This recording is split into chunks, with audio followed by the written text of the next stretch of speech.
national stage either.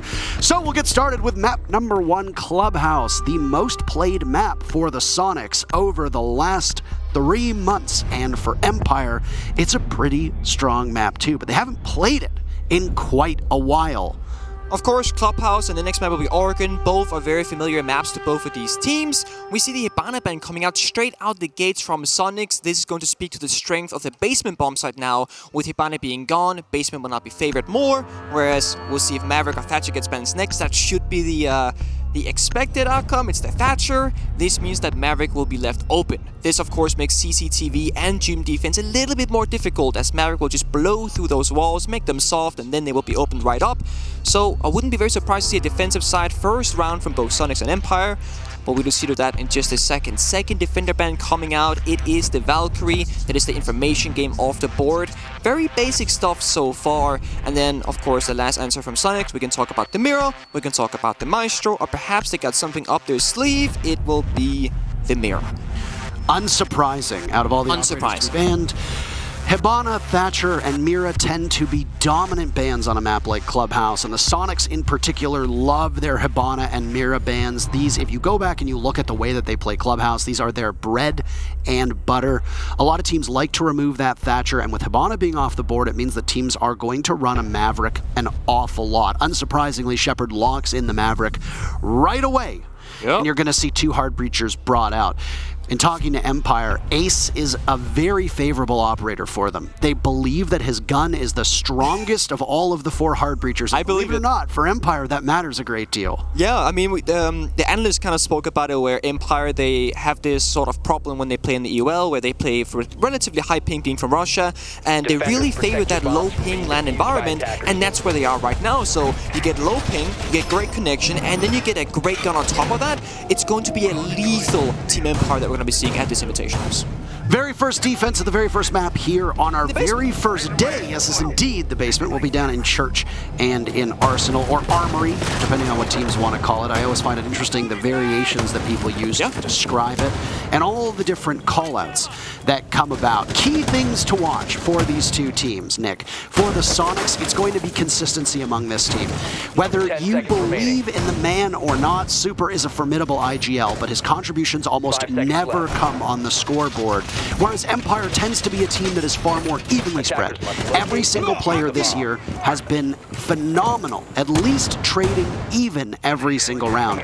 Almost can be said the same for Soniqs, but Yeti and Super do tend to take a step back and allow, you know, Grixer, Kansan, and Rexen to flourish. Yeah, and it's a great map for Soniqs and Super in particular to start off on, because if you can get that brain juice flowing, that's gonna transition well into the next following maps. And as you said, Super might not have the most impact individually in the scoreboard, but Clubhouse is a map that heavily flavors strategy. So if Super can just do his IGLing and his leadership on this map, then the rest of his gunners should be able to just do the gunning, and then they're happy.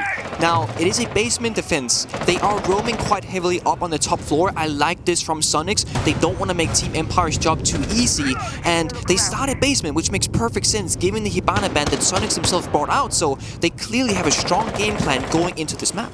A minute off the clock right now, and the lineup that Soniqs brought also isn't your typical roam-heavy setup. You know, you're used to having a Mute, possibly a Castle, Vigil, a Mozzie on the board, a Melusi, if you so please. Even a Legion can factor into the strategy. But as you see for the Soniqs, they're running the Mute for information denial, and they're allowing a player like Rexen to take up all that space above. The roam lasts about a minute and a half, and already Rexen is heading back to the bomb site. So he's killed some time. He's still got utility persisting up top. This might slow down Empire as we now hit the halfway point. Grixer hiding inside a stock with that hatch being open. It does seem like Shepard saw his leg there. I'm fairly competent. He drones back, so this kind of signifies the yellow ping comes out. Grixer doesn't know that this is happening, remember, so Dan will now have the opportunity to get a freebie. He's getting help from both Joystick and a 3rd member of Team Empire. They want to make sure this kill is free for them.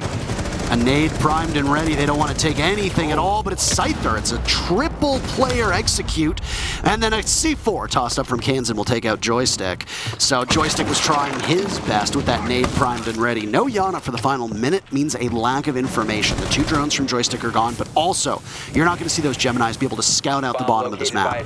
Yeah, Joystick did toss out 1 grenade, so he actually only lost 1 in theory. You still have 2 on Shepard. That's kind of the strength of Maverick. You get a Heartbeat, you get a great gun, and you get the grenade grenades to go with it. So not too much loss from the side of Empire, but the thing is, they don't have a lot of time here. They need to act quickly, and they need to know exactly how they want to approach this. But with Hibana off the board, they can't breach that many walls or hatches. Additionally, the lineup that we see from Empire, Nick, 30 seconds to go, smokeless. There's no way to obscure the drop. If their focus is going to be to drop the kitchen hatch, they're going to be doing so without any cover at all. But instead, Empire's in. By the way, Shepard is dropped. Nobody saw this, and Shepard is already in the bomb site, and he's got that diffuser down quite easily. Super swings up and takes him down with 10 seconds left. They trade out, and it's an absolute frenzy. Always charging his way down the stairs. Not very much time left, as it's him against the world, and he won't be able to get there in time.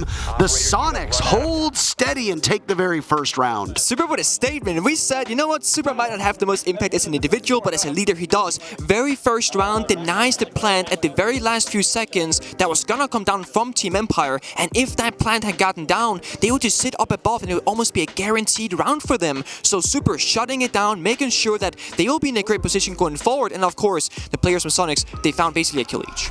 Now, one thing to note for you that we want to talk about, you might have seen a post that was made by Ubisoft or by ESL yesterday about teams currently in COVID protocols. You might have noticed that for Empire, there are only 3 of them currently on the stage. Both Shepard and Always are currently playing from their bedrooms due to COVID protocol and isolation being a requirement of that. You can talk to any of the teams that have had players sit out, and not having your entire bench full can be quite tough. So especially somebody like Shepard, who is going to be so vocal on this team, and he's going to be doing a lot of the hard work. So I don't know if that's really going to change anything, but playing against some of these teams and allowing them to have their full teams present, that might put you at a bit of a disadvantage. Also an update, I saw both Secretly and Doki were available today for Na'Vi, so they have been cleared, as has Hopes from OXG. So we'll be updating you as we get more information moving forward. Yeah, the vibes are of course very important at this event, or any event in general, and not having a player there, or maybe 2 players missing, it's important to just make sure that that doesn't affect you too much. Like, sure, you can talk about the elephant in the room, but ultimately this should not hinder you from performing or doing your craft. Absolutely. Second defense now, and we are very much into the round. That prep phase just flew by, and there's a Gemini that's going to scoot on by. Rexon following up with it. Did he get spotted? Is that the real Yana? No, it appears to be a clone, and it will run out for Joystick. A gym bedroom defense, by the way. Not usually the secondary bomb site here on Clubhouse. Teams often prefer CCTV cache. Not the case for the Soniqs. They choose to go upstairs, and they do a side setup towards cache and CCTV. You can see some of the wall reinforced, but it'll be very easily bucked open by Dan. Yeah, I think it makes perfect sense with the Maverick being open. I personally wouldn't go CCTV either until the very last bomb site. I think if you've done a lot of prep work for Clubhouse, you might even go bar third before actually going to CCTV, unless you're that comfortable in it. So I like the decision making here from Soniqs. They haven't really successfully denied this wall. They have both impacts, they have a Kaid, so I'm a little bit curious as to how this happened, especially with that Thatcher being banned. But Soniqs extended to CCTV. Now Rexon will be stuck inside of this room. Nate from below with Joystick doesn't really find the kill nor any damage, but this is not going to be a pretty situation for Rexon. He should be dying quite soon. Yeah. And there you go. Just as you called it, gets naded out. Very similar time to what we saw from the nade onto Grixer in the previous round, playing down in stock. And a nade was primed and ready for him, but it ended up being Scyther credited with that kill. Very quickly after, Empire lost one of their members to Soniqs, but there is no refrag this time. So the opening pick goes for Empire, and they'll add to it as well. Kansan taken out. These are the roamers being cleared off. What you tend to find with Gym Master is that they can very quickly close in on you, and that's exactly what's happening. Yeti removed from the equation too, leaving Super and Grixer in a 2v5. Not exactly where you want to be, with 1 minute still left to play for Empire, who have full utility. No, it's not. And that's Cypher on that AK-12, but Empire not really slowing down just yet. They have the man advantages and they know it. They want to utilize it, taking those many gunfights. Joystick finds Super, leaving just Grixer in a 1 versus 5, but with 2 injured players from Empire. Absolutely. Technically a flawless round, by the way, because the 2 players from Empire who were on the ground never got finished off. So there you go. Empire are able to bounce back on that Gym Master take. This is a bomb site, like you said. Because of the Maverick being open, you don't necessarily want to go to cache CCTV. It seems quite sensible, but the big problem is that Gym Master, if teams are not the most proficient at it, it's very easy to pick off the roamers and encircle the rest of the bomb site. Once you have control of that jacuzzi wall, once you have control of construction, there aren't a lot of places for you to go, and especially if you're at a disadvantage in numbers, you get boxed in, and there's enough utility on the attacker side of things, it's going to make your life miserable as a defender. It certainly is. I mean, it always comes down to gunfights, but even more so when you can just torch through every single wall in front of you. I do think Soniqs could have done a little bit of a better job denying the wall breaches. It is the Selma charges from the Ace that ended up doing most of that destruction. When you have the Kaid on the board, you could play the Mute, which they didn't the previous round, and they had 2 impacts. I feel like they could have done much more than they actually did. And of course, for next time, they will have to show us that they've learned from that mistake. So, you said that you would go to Barstock over this bomb site. I would. They didn't hear you, by the way. They didn't hear me, but they're not listening to you. It's the first map. I don't expect crazy things to. I actually just got a text message from them, and they said they don't care what you think. Yeah. Parker, listen, Super actually he rang me up right now. I got a phone call, and Super said, yeah, tell Penguin we don't care. We all know that players are not allowed phones on this stage, Parker. Would you please not say this on stream because it gives a bad message. But a good sir. Opening kill. Now in favor of Soniqs for the first time this match so far on this 3rd round of CCTV defense. Very first opening pick, as you pointed out, by the Soniqs, and they are going to be able to hold this for quite a while. Round 1, Empire gets that first pick. It's traded immediately. No real major advantage. Second round, it ends up being flawless for Empire, so obviously the Soniqs are not able to find that scoreboard at all. But they're going to have to deal with this Swiss cheese setup, and they'll open up the wall preemptively. Yeah. This means that by opening it up when they Maverick trick it, as we like to call it, it'll cut through the reinforcement, the sheet metal will fall away. The default camera. And it will allow them to walk right in. You're absolutely right. This is extreme negligence from Empire. These are major champions, by the way. This Empire squad, they won the very first Raleigh major. They won the second major that we ever saw.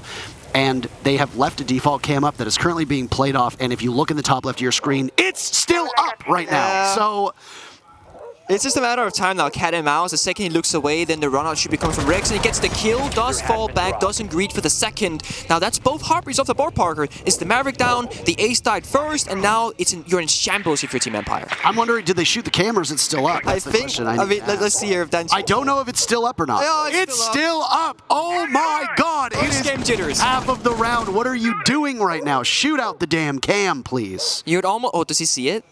He's looking at the breach. Still don't, he's looking at the breach. Oh my, but it doesn't matter.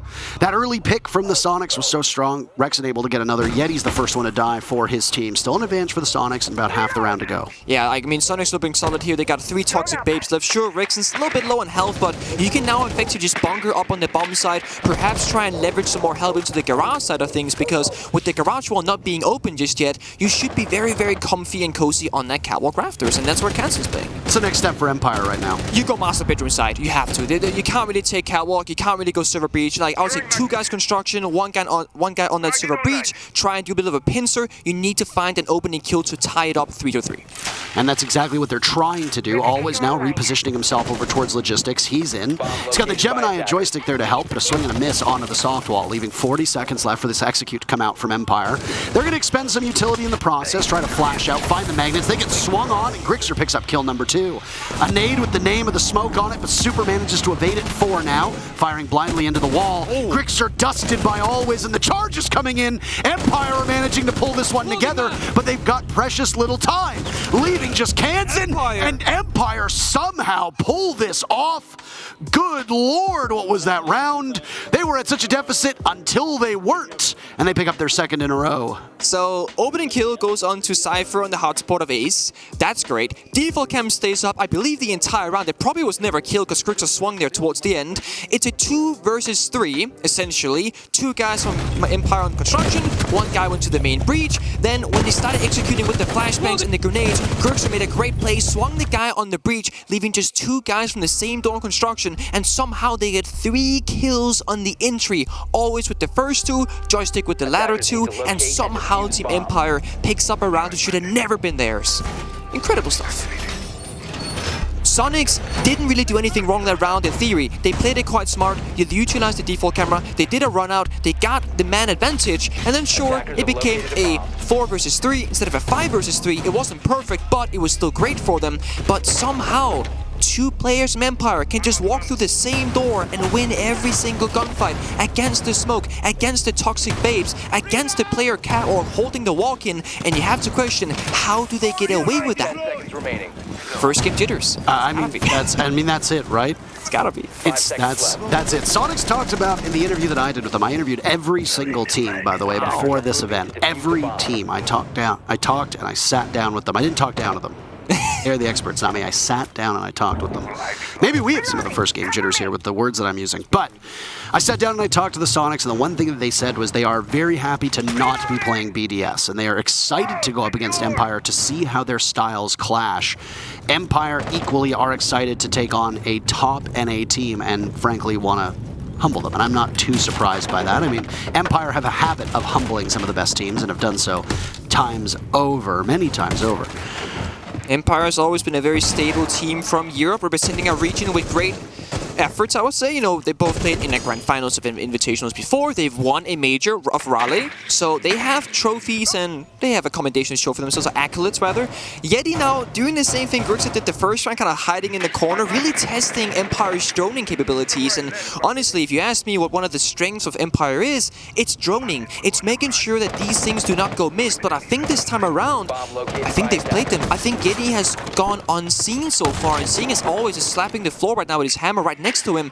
Yeah, they have no idea Yeti's inside this corner. Now, what can Soniqs do? How much damage? That's the block off the board. That's the opening kill for Empire or for Soniqs. But what can they do next? Soniqs had 2 players posted up by Kitchen as well. There's an insurance policy for Yeti. Yeah. They've left him all on his own, and you know that position. He's now playing to die. But at this point, he has taken the kill that he needed on Dan. Losing the buck on a church take is a huge problem for Empire moving forward. You're not going to be able to tear up that floor quite as easily. You've got a sledge, so Always is still going to be able to step up. But you know that Empire aren't going to be using them in the same way. That's going to force Always into a position that he might not have been in, and because of the way that Sledge's hammer works, he's far more susceptible to a Nitro Cell. Yet he goes for the run out, he gets picked off by Shepard. Nitro Cell goes off, and look at the Scyther's HP, 1 HP. The Nitro Cell misses Dan, or misses Always as well. So Empire finds themselves very lucky this round, and they're looking to try to stitch 3 together. Certainly, Soniqs actually played that quite well. After Yeti got the opening kill onto Dan, they had Kenton from below holding the walk-in from that kitchen door vertically and had a C4 as well. They did some damage, they got the kill, they traded 1 for 1, but just like the previous basement defense, they wasted so much time. Impact coming out from Grixis, it did not hit the Selma charge, and Ace has more to go, so this hatch should be opened up. But Cypher, with a slither of health, can be killed by just about anything at this point. Joystick somehow has found himself deep inside of blue. Doesn't go for it. It's creeping up though and trying to take this gunfight, but there's very little time left. The Soniqs are once again trying to wear them down as best as they can, and Rexon is primed and ready to swing on to blue. Grenade's getting tossed in. There goes Shepard. He drops, taking some damage, but he's in the safety of the corner now. Getting the diffuser down. There's no way to stop him. No denial. Grixis swings, misses his shots. Empire's guns have been flawless since that second round, and they will continue to do so. Barring that very first kill from the Soniqs, this has been 3 rounds of misery for them. That it has, and I mean, in that situation, when Canton used the C4 earlier to almost take down a player from Empire, it didn't happen. If that kill had gone through, that's the ace off the board. They wouldn't be able to breach the hatch and kitchen, but he survived, and now there's no C4 to deny the plant. There was no toxic babes left from Super either, so that just kind of leaves, what is the win condition? Well, sure, you can hit some headshots, but in these particular positions of Team Empire, you don't really have any angles for any favorable gunfights. And Empire, they have been looking so sharp since the second round. They've taken 3 in a row, a flawless, into the second, into the third, and even though Soniqs got the opening kill, they did not get the round. I mean, look at the Soniqs. Look at the strength that they have, right? Let's go back. Round number 1 is now there seems to be a pause here. This is the Soniqs. This is the Soniqs taking a timeout, by the way. I was actually just going to ask the question, when do you take your timeout? You need to settle your team down. You need to. You're on Clubhouse. It's Empire's map. Historically, Empire have been so dominant. This was the map where they said you don't take the Russians to Clubhouse. They have demolished teams here. Absolutely crushed their opponents. The Soniqs have played it 4 times in the last 3 months. They have a 2-2 record on it. But I think it's worth pointing out that both victories that the Soniqs have on this map came as 8-7s. So these were not convincing victories from the Soniqs at all. These were fight tooth and nail to the bitter end and squeeze out a victory in the very final round. So Empire wise to go back to one of their best maps, and also a map that there are very clearly weaknesses that they can exploit to towards the Sonics. So the Sonics are going to try to settle themselves down. They do not want to repeat of Sweden. They do not want to repeat of Mexico, especially when you've got Super tweeting, we have the best IGL in North America, we have the best entry in North America, we have the best coach in North America. Well, if you get grouped again and the North American teams go on, nobody cares what you have to say. So settle them down. Reel them in. You've got your next map being Oregon. That's the map that the Sonics pick. And you speak to this team. Before the tactical timeout was taken, very first round, Nick. First kill goes to Empire, immediately traded back, equal footing. Second round, first kill goes by Empire, they snowball, it's a flawless round. Not a single kill from the Sonics. Sonics has an impeccable start to round 3, but then they collapse under their own weight. And what ends up being a 2v4 for Empire, Empire prevails without losing either of those two players. And then again, back in round 4, Sonics takes the very first kill, but Empire manages to squeeze it out and kills every single player of Sonics after that. So what do you do? What do you say to SQ if you're the coach in this situation? I mean, you look at it, right? It's kind of like your conversion rate. You get the opening kill, you actually get good early game and mid-game aggression, you get some success, and both of the previous rounds, Empire were so low on time, but then again, they just find the kills. So if anything, to keep the early game the same, the early aggression, the extension, the roam, we see it from Grixer right now, see it from Yeti, they're doing a CC defense, but they're up over on Master side, making sure that, joystick won't just creep in like previously, and then you just gotta figure out your mid and late round. Don't let people just walk in the door and get 3 kills with nobody shooting back. You need to be shooting back these rounds. You a fan of Michael Jordan, by any chance? Why are you asking, Parker? Michael Jordan had something called the flu game. The flu game? The flu game, where when he had the flu, he would perform better. Well, Always is currently 7-0. Is Always the Russian Michael Jordan? We don't know. We'll see. By the way, Empire is accomplishing all of this with Dan still not getting a single kill yet. And I mean, Empire have enough depth where you see Joystick on 6 kills, you see Always on 7 kills. These two have been remarkable from the midpoint onwards. Both Always and Joystick's kills are coming in the final 30 to 40 seconds, which is exceptional for Empire, and it shows how good they are in the clutch. But if Dan starts to wake up and starts applying that pressure early on, because Dan doesn't play a meat shield role here on this map. No. So if you can get Dan into the action, this is going to get much tougher for the Sonics. Dan is almost like I almost want to say like a third support or a second semi-support, where it's all about making sure that the Maverick, once the Maverick wall gets made, this impact is great, by the way, that should get the angle on. No. It's traded back by Always, of course, so again, the footing has now been neutralized back to a 4 versus 4. Empire doing a great job at stopping the bleeding before it becomes fatal. Round number 1, it was the very first kill from Empire, traded back by Sonics. Now we see the same thing happening. There is no definitive first blood on this round, so no team is going to gain a sizable advantage. You lose Joystick as your Yana, that might be bad, but keep in mind that the Church take the very first time when they lost Joystick, that was the only round that the Sonics won. Yeah. So if you can see a repeat, I know it's a different bomb site, but if you take Joystick out early on, and then you can kind of play around that lack of intel, Empire might flounder, and the Sonics are in a better position to pick up their second round of the match. I mean, Empire's in a great position. They got a minute to work with. They have Selma charges. They have the Maverick on the board. I believe he still has grenades left. Yeah, 2 grenades on Shepard, 1 grenade on Always. So they are in a fantastic position. Now, same thing as the first round. 1 guy has to go Silver Breach. After that, at least 2 guys have to stay inside construction, and the extra can come through. Where are they putting Dan right now? We just saw Dan rappel off of the roof, and he's going to try to clear out Garage, but the Sonics with 30 seconds left repositioned the Jaeger of Rexinen to support Kansan playing on rafters. So now the Sonics have doubled up on players in Garage, and Dan could get something off of this if there's nobody watching. And there you go, Dan waltzes right in, a single kill, another one could be lined up, but he's going to look the wrong way onto the stairs. The Sonics hitting their marks for the first time in 3 rounds, but sprayed through the wall, down goes Super, common position, and that's it. The Sonics will clean up on the final 2 kills. Excellent form from them. They read the push by Empire, and again, that lack of intel from the Yana. Both rounds the Sonics have won have come off of Joystick getting picked early, and it just goes to show you how pivotal a player he is, but how important that operator is too for their overall strategy. Yeah, you mentioned the second player inside our garage from Sonics. That was pivotal that round, right? The first pick got taken out on the catwalk. Rexton was down below in lounge, got the refrag, and kind of equal back the ground. I liked what Empire was doing. They sent 1 player of Always onto the server breach, then went garage door, and then they had 2 players inside connector. They basically make sure they have pressure from all angles and that they can eliminate the catwalk player, allowing the construction players to actually walk into the door without getting contested, only having to worry about the top red player of Super Ultimately, we also what happened, Soniqs got the round regardless because they kind of, I don't know if they read it necessarily, but they played smartly into it, having 2 players inside that garage area. They shut it down, they got the round, and now if they can make it 3-3, they can be very happy with this first half. Absolutely. I mean, this is something where I honestly think that there's bright spots for both of these teams. Certainly. I think both teams can look at the second half of Clubhouse and be happy with the way some things went. Obviously, the Soniqs at the moment will look back on rounds 2 and 3 as heartbreaking rounds. Yeah. Number one, because in round 2, you had multiple opportunities, you squandered them, you ended up getting flawlessly destroyed. The third round, you had a perfect opportunity and you choked it at the final second, and you allowed Empire to waltz right in and just bully you, and teams cannot allow Empire to do that. As we start the final round for Soniqs' defense, and we'll switch sides after this, it's another early contest with Grixer and Dan going at it, an exchange of words. Dan's the one who walks away a little worse for wear, but he's wearing it well, just a little bit above 50% of his HP. Grixer's going to hang out inside a stock, but he's got an avenue back to the bomb site if he wants, since he's opened up that stock hatch.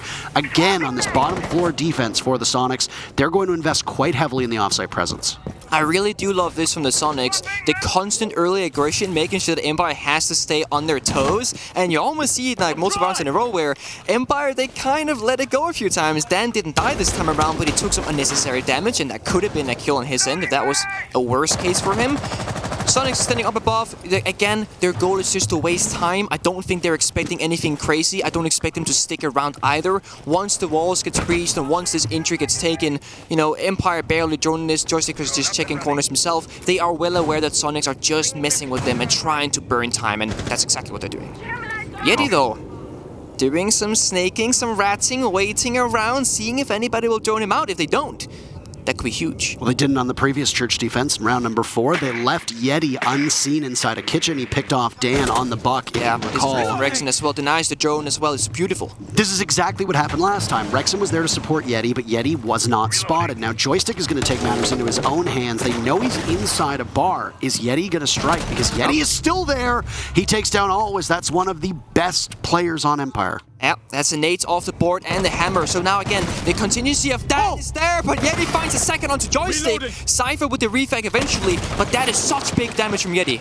And that's 4 rounds in a row now where the Soniqs have technically gotten the very first kill, though sometimes it's been answered back immediately by Empire. Empire will look to bulldoze into the bomb site. Final minute to go. Soniqs have a prime opportunity to tie up this first half. Keep it close on Empire's map, even if it does tend to be a more defender-sided map. The Soniqs at least get 3 rounds out of it.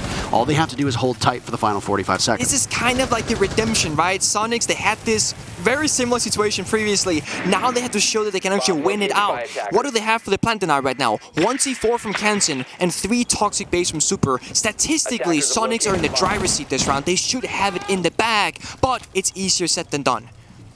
Creep up now with Shepard being very close to this church wall and quiet as a mouse as he starts to open up a small line towards the ankles of these Soniqs players. Nice shot from Rexon. It looked like he might be outfoxed by Dan, but nothing could be done from Empire. The numbers continue to favor Soniqs, and what is characteristic of Empire has suddenly fallen apart. Desperation from Shepard, but he gets swung on by Super, Mr. 1.6 himself. That's the first half in the bag, Nick. Both teams walking away dead even, 3 rounds apiece. Yep, I think you already said it yourself.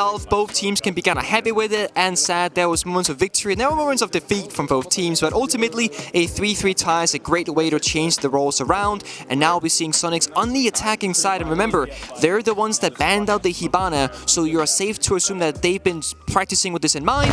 Grixer actually showing the Ying. You guys have a replay right now on your screen, but Grixer showing the Ying on the pick phase, hasn't 6'd off it yet. And I might wonder if he will. He will. He will. A Jackal. A Jackal. It'll be a roam clear situation. You can almost argue that, I mean, this is just great. Look at this. Cypher goes from Aruni onto Vigil. We go Grixer from Ying onto the Jackal. It's beautiful. Empire says we roam. Empire says they roam. Sonic says we'll roam clear. We'll match it. Something for the Soniqs to keep note of. There are 3 hard breachers in play as well to tackle this bottom floor defense of Empire. Thermite, Ace, and a Maverick all being brought. Now, the Maverick on Yeti is quite standard. You usually have both Yeti and Super running the double hard breach on a map like Clubhouse, but Rexon playing on this Ace is not something we see all of the time. Running 3 hard breachers on Clubhouse provides you a little bit better insurance policy should one of them get picked off early, and with Hibana being banned out, it means that every hard breach is being brought, other than that hard breach secondary gadget, which can be trotted out by a couple different operators, one of which tends to be played quite often by Soniqs on another map that we might see later today, which is Coastline, our third map, which is Lion. He can bring that can opener gadget as well. We love a good Lion game. I wonder how much Lion will see this tournament. I know a few teams have started bringing him more, especially APAC, but we'll get to see that later as today and tomorrow, and the days progress as we continue into the bracket. It is day one. It is the very first game on the B stream, and we got a bit of a tied-up match here. Again, 3-3, first attacking round for Soniqs. They're gonna do a similar fashion where Empire extends up above, they're roaming, they wanna burn time. Exactly same situation where Soniqs will bring the Maverick over, they'll make the wall soft, then they'll breach the soft wall, and then they'll initiate the roam clear. Empire will do a similar thing as well, where they'll be extending out, holding aggressively, and trying to make sure that Soniqs has to be on their toes because of jump outs, run outs, and contesting. Speaking of run outs, getting the attention of Rexon was Joystick, opening up the doorway from Garage. A run out is definitely doable. I have a feeling that the Soniqs, having watched Empire go an entire round without shooting that default cam, are probably not going to make that same mistake themselves. So I would suspect that there's very limited intel on the outside portion of the map, given that that default cam is down and Valkyrie is banned. So if Joystick is going to play off of this, well, he may want to do it a little bit quickly. There's also a pre-placed C4 in play right now. Scyther gets the very first kill onto Rexon, and they will immediately head for the hills back downstairs. So, oh my. That roam working out very effectively, and this is what I said about bringing insurance policies. Yep. Rexon is down. There is no ace available, but because the Soniqs have both a Thermite and a Maverick, they are not in dire straits just yet. It's a very good point. It's the same thing with Empire bringing both the Sledge and the Buck, whereas we just see Sonic bringing the Buck. So if the Buck goes down, vertical play is very dire. I really wouldn't say that the Jackal's secondary shotgun will kind of like substitute that. I really wouldn't, but some people might argue that case. So yeah, contingencies, they got triple hot breach. There's 2 left on the board. Rexon will sit on drones and make sure that they don't get flanked. Although it is Clubhouse, the flanks are not like a huge thing, but of course you want to make sure that if you're not going to have a player inside of blue, which Empire did every single round, at least have a drone there so that if anybody goes to the flank, you will be aware of it. Last minute of the round now from the Soniqs. They're clearly favoring Kitchen here with some vertical. They have a couple of options here in front of them, but it will be a little bit limited. If they want to go for Church, they'll need Yeti's Torch to open up and clear the jammer to then thermite the wall. I would say Kitchen Hatch is your best bet, but it's really, really dire when you got only 30 seconds left here. 1 C4 from Always, 3 Toxic Base on Shepherd. That's really all you can do at this moment. So Empire do have some stall potential out. There's no Evil Eye cams to tase them, and there's no information that's going to come from that. But hey, Yeti's just walking right in. Yeti's in. Hello. Dan says, okay, I'll take matters into my own hands. Down he goes. And now Yeti is also, now that Yeti's gone, Dan is going to look over towards Dirt Tunnel. Grixer still patrolling that hatch. Out goes one of the smokes, but look at that crossfire potential. These are all just freebies to pad the stats. Do it for Siege GG, Grixer. 6 and 5, but you go on drones with 2 seconds left. What are you doing? You're just wasting time. Make sure he's not getting flanked in the 1 versus. I mean, come on. I mean, you gotta get your kills. You gotta get your kills, right? You gotta do it. That's how you gotta do it. So Empire take their very first defense in a bit of a debilitating start for the Soniqs, right? They lose Rexon early. You lose your ace early on. That means more work for your 2 hard breachers. Not all hope is lost because Soniqs do have those backup hard breachers to pull this off. But I can guarantee you right now, Joe, Bro, and Super are not counting on Rexon dying. They have a strategy set up where all 3 of those hard breachers are still in play. Is it just to get open that CCTV panel that we saw upstairs? Potentially. As Rexon was posted up in that position, watching the run out towards Garage for a while. But still, one operator getting knocked out could mean the whole round. It could snowball. It could end up meaning the whole game. Because now you've given Team Empire the upper hand. There's only 1 timeout per match, or per map, rather. Yeah. Soniqs have already taken their timeout. So they are not able to settle down and slow Empire down, and it's very unlikely that Empire is going to use their timeout to stop their own momentum. Yeah, why would you do that? Why would you do that? That's ridiculous. They want to keep it up. They want to keep the momentum going. Exactly. And getting all the dubs. Frost being brought up. We hate Frost. At least I do. Maybe that's me being biased as a former player, but there is nothing worse than thinking, you know what, side's free, jump in the middle, Frost, I'm dead. And well, you're not dead, you're downed. Well, the thing is, as a former player, you should know that. I will tell you something, Parker. When you are injured in professional play, you are 9.9 out of 10.0 times dead. Injured means dead because nobody can come to revive you, and if you jump into sight, I mean, you're in the Dragon's Den. I'm sorry, there was 2 downed players from Empire, Nick, and they didn't get finished off. That's because they shot the other bad guys first. 9 out of 10. Yeah, that was the point 1. Doesn't seem. That was the point 1. Miracles happen. We've seen it. We've seen crazy. You've seen the future. You've seen all the potential outcomes, and there's only one where they live, and that was the one that happened. It is certainly, and it was a great round from Empire that one around. It was flawless, but previous round was not flawless from either team. We are now gonna start breaching the walls. Shepard actually bringing the Bandit, which seems kind of crazy at first because with the Maverick being open, the Bandit seems kind of redundant, and I mean especially here, they don't even need the Maverick because Bandit's roaming, there was no pre-placed mute jammer, so, or at least if there was, it was shot. And there isn't really any way for Bandit to trick the wall, there is no castle being brought, there is no clash being brought. But yeah, those things happen. You know, you can't always sit at the right time, at the right place. Sometimes you want to run around and stretch your legs a bit. And this time around, well, Soniqs, they favored from that. As we come to expect on a map like Clubhouse, this cache and CCTV portion of the map has been used in almost every single defense thus far. Through these 8 rounds of action, they have been a very common spot for teams to entry off of. And the Soniqs have opened it up quite well. Unbeknownst to them, unless they've droned them out, are 2 players from Soniqs in that same position. Ooh, nice toss from Yeti, and he reads them like a book. Dan's been having a bit of a rough game. He's sitting on 2 and 6 on oftentimes pivotal frag-oriented operators, but he's been having a rough start. Good for him. Both Always and Joystick have combined for 16 kills. And Scyther's now up there as well with 7. So Empire still hitting their marks, but now they will trail. And the Soniqs, despite having a slow start, have now been doing significantly better at getting these opening picks and giving their team some extra breathing room. Yeah, I mean, Soniqs have a ton of opening kills, more so than Empire, but the thing is, their conversion rate into success isn't that high. So I want to see them now tie it up a bit and use this last minute to be efficient. And I mean, efficiency is right here. Smokes comes out. We're going to be walking through. Frost traps on the ground. Do anybody get hit? Nobody gets hit. Always in trouble. The nade just dances around him. Gunfire onto his shoulder, but he evades it. Joystick the first kill for Empire now. Tied up. Super's planting.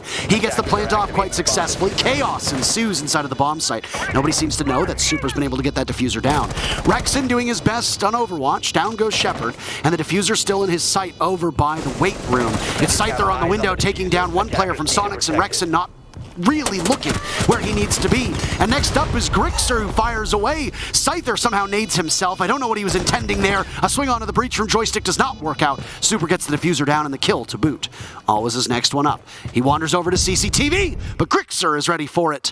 And we're tied again at 4 rounds apiece. LMG goes brrr. You have so many bullets and you never really need to reload. I do question a little bit what happened there. I think Rexon thought Grixer had the CC window swing, but he didn't, so Rexon got swung from the window. Then Grixer got the refrag afterwards, but I mean, ultimately it didn't really matter. But I do think there was a bit of a hiccup there between the communication of the 2 players.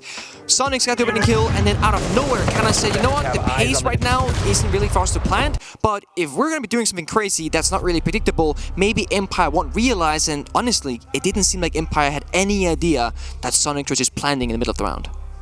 They had a whole minute left to work with. Just holding after planning. Smoke grenades on Thermite is so great. Perhaps you can argue that's why Super's bringing it. Yes, you get the triple hot breach. Yes, you get the contingency. But the smoke grenades themselves to cover, especially for those lines of sight when you're on a plant, are huge value. Empire seem to be disproportionately hurt by poor intel.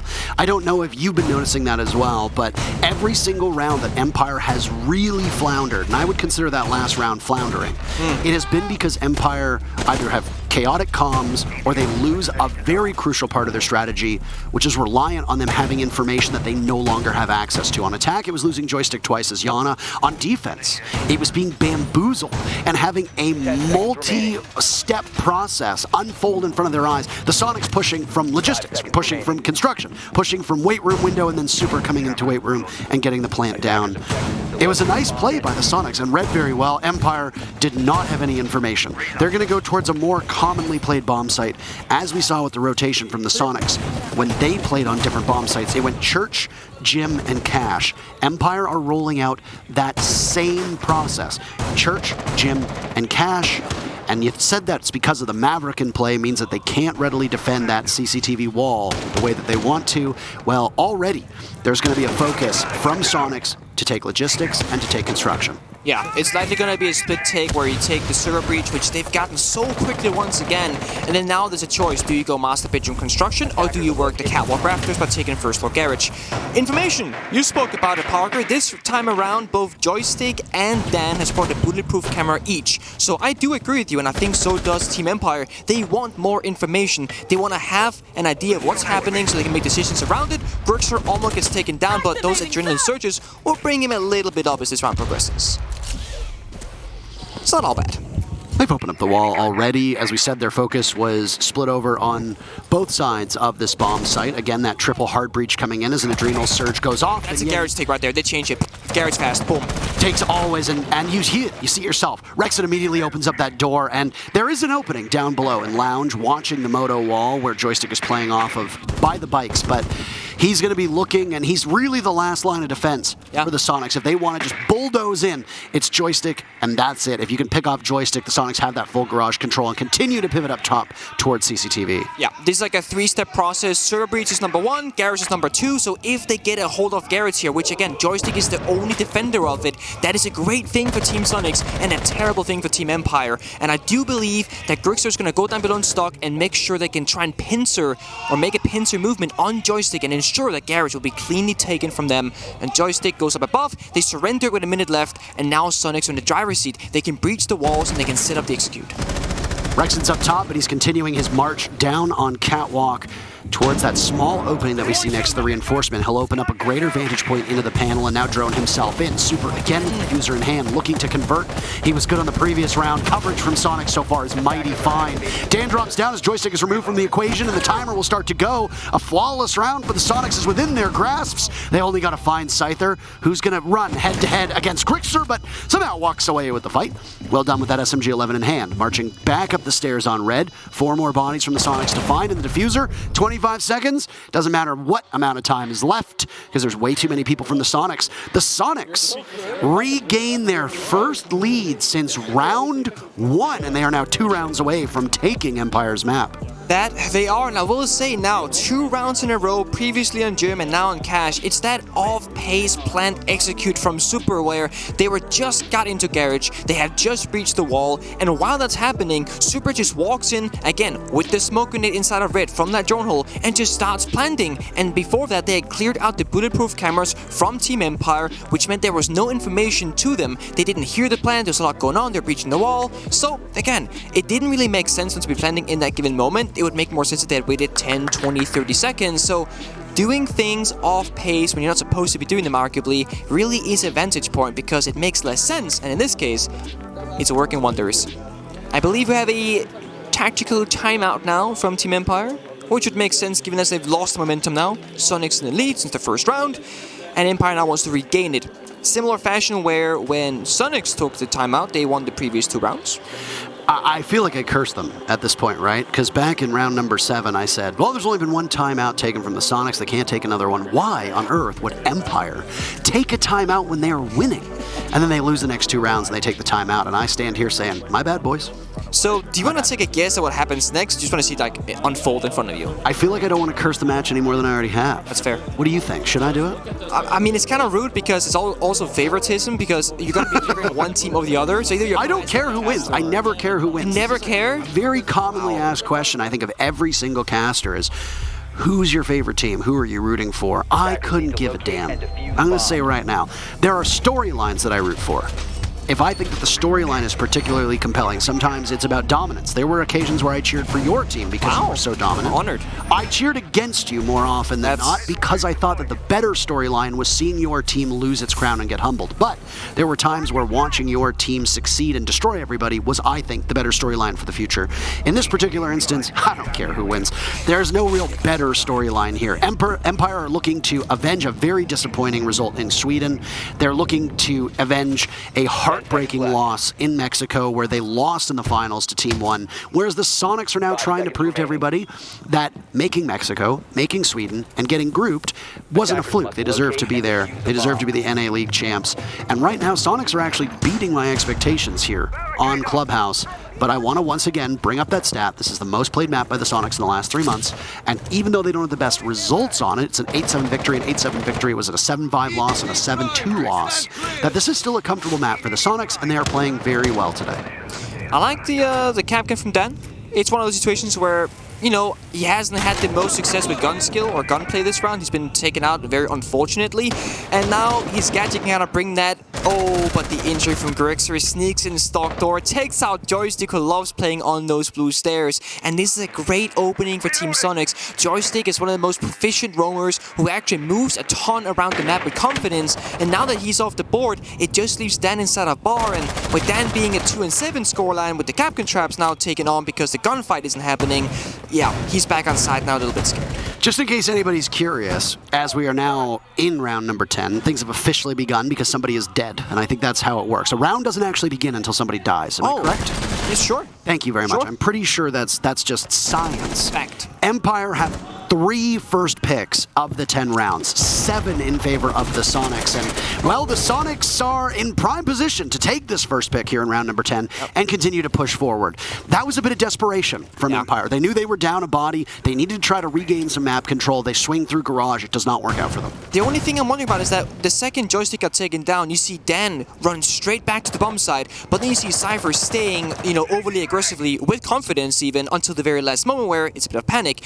Why didn't they stay together? Why didn't they fall back together? You can't really play that middle ground of, wait, I'm gonna stay, I'm gonna fall back, because then one guy's completely alone and isolated, and he will die eventually.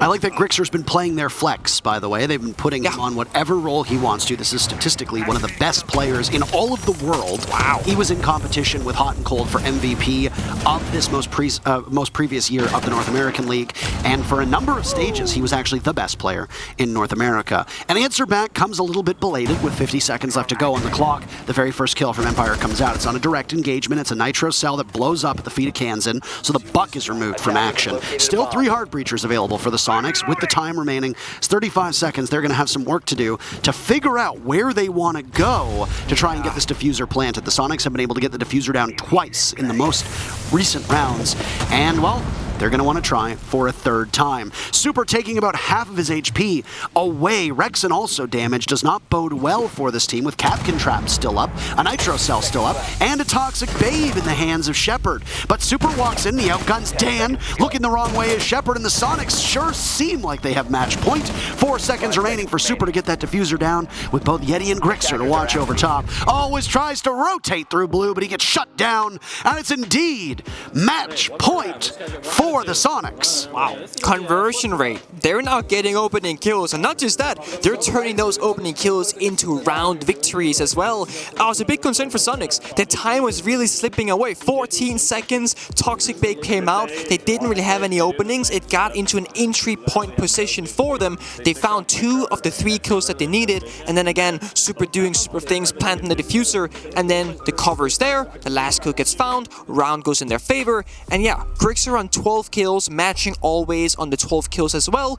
Always was kind of on fire on the attacking side, and now he's kind of slowed down a little bit more. I believe 2 of his kills were also like exit kills in those like 1v3 situations, so the 12 kills, well, technically, you never really have the true amount of kills that you see, because sometimes you'll be in a 1 vs 5, you'll get 2 or 3 kills, but they don't really have a huge amount of impact, so impact kills are important. And, you know, the very first round, when Soniqs were in the basement defense, Super didn't even get a kill. He got an injure, but that injure stopped them from planting at the very last second or 2, and that essentially got them the round. So, impact kills, or injures, and, well, little to no impact kills. Of course, it is hard to separate the word impact from an impact grenade, but impact isn't like impactfulness on the round. Sometimes, like Grixer, for example, getting that pick on the very first attempt that the Soniqs had back in round number 7. Grixer got a kill.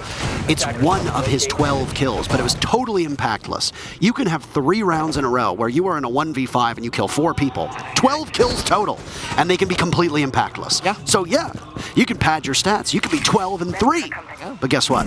Those 12 kills mean absolutely nothing. So it's important for us to make note of that, because Dan, for example, only has 2 kills, but those both could be round-winning clutch kills, and those 2 kills could be hugely impactful.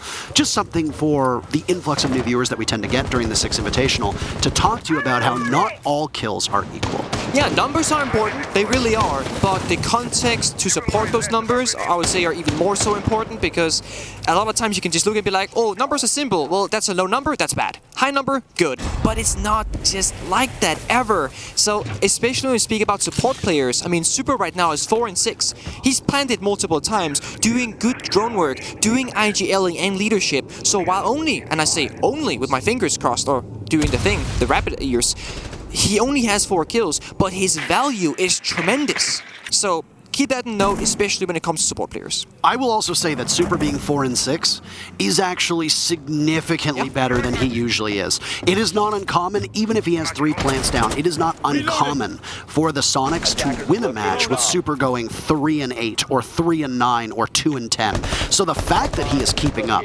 with 4 kills to his name is tremendous, and everybody's criticism of the Soniqs stems from Super's inability to get kills. Nobody doubts his IGLing abilities, nobody doubts his vision. Oh, that is beautiful. Nobody doubts the vision, by the way, of Scyther, who goes for 1 and then immediately gets traded off. So he takes out Rexon, but gets re-dueled by Grixer, and Grixer's the one who ends up winning that. He's very wary of what could be, but Kansan is over inside of Cash, making a name for himself, and down another member of Empire goes. Joystick will be no more. This is an advantage for the Soniqs, but immediately evened out. Always fires back onto Yeti, a 3v3. These teams going back and forth with just a little bit less than a minute. The match is on the line for Empire right now. This is their map, and they don't want to let the Soniqs stay in this round for as long as they can over the next 40 seconds. Certain. I think the eyes right now are kind of on Dan because he's inside of office. It's a very important position in this round. It kind of glues the entire bomb site together, and Dan has had a bit of a rough game so far. Same with Shepard, and now there are 2 of the 3 people remaining, together with always the top frag of the team. They all need to show up to get this round in the bag.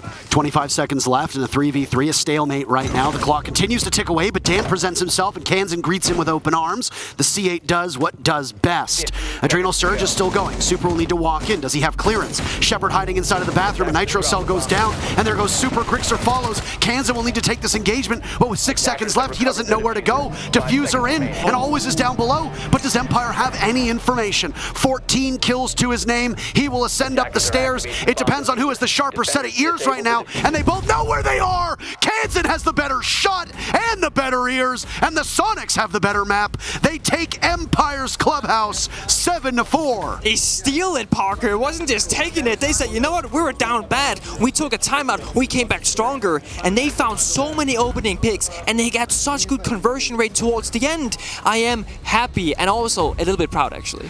Why are you proud? Why are you proud of the Soniqs? Because they are kind of the underdog in a way, but then they won the NAL finals, the #1 in North America right now statistically, and they actually for the first time, arguably ever, have to prove something. They did it. First map, sure. It's against Empire, sure. Not the greatest version of themselves, but it's a great beginning to what could be a beautiful story as we venture deeper into the tournament. Well, if there's any team that's coming in playing with a chip on their shoulder, it's the Soniqs.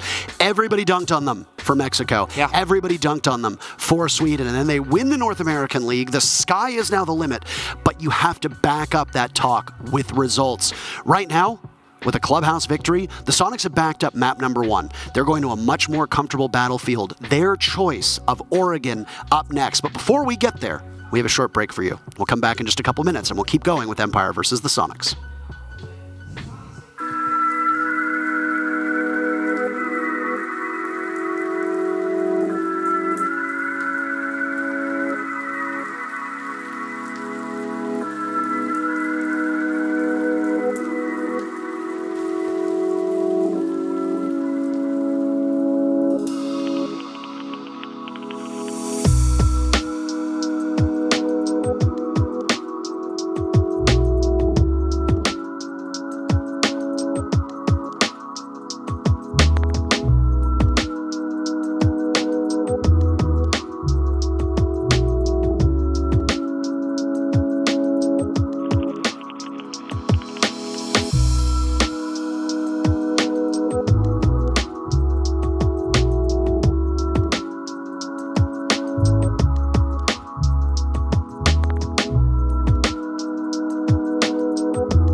Well, I don't know if that was the result that all of us saw coming into this very first map, but it's a strong map for both teams.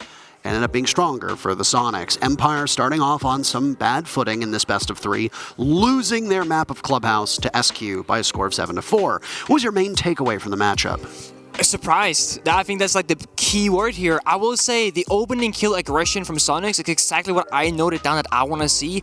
I think Soniqs needs to keep making it difficult for Empire to find a footing in the game because Empire is the more experienced team and therefore you would argue they have a slight advantage when the pressure is high.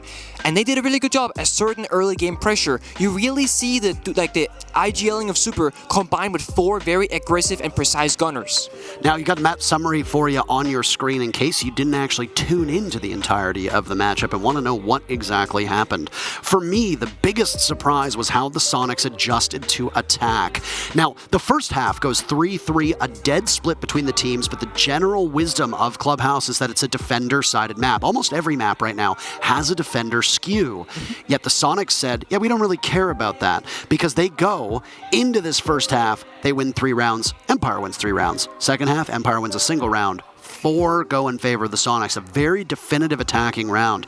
And the key thing, and you see it in the middle of your screen, rounds 8, 9, 10, and 11, all of them had the objective played by the Soniqs. 4 successful diffusers planted, 3 of which were by Super, 1 of which was by Kansan. So really just a remarkable round from them all the way on. Round 8, remarkable. Round 9, remarkable. 10, incredible. 11 was by far and away the standout performer in that very final heads-up gunplay between the 1v1, diffuser planted, time running out, and it was just very, very well done on that. Yeah, same with opening kills. It was 7 in favor of Soniqs and 4 to Empire, so that was a bit of a sway there. Yep. And opening kills are important. They make up a big difference of Rainbow Six Siege, especially in a map like Clubhouse where every single operator is so crucial because it's all about the execute.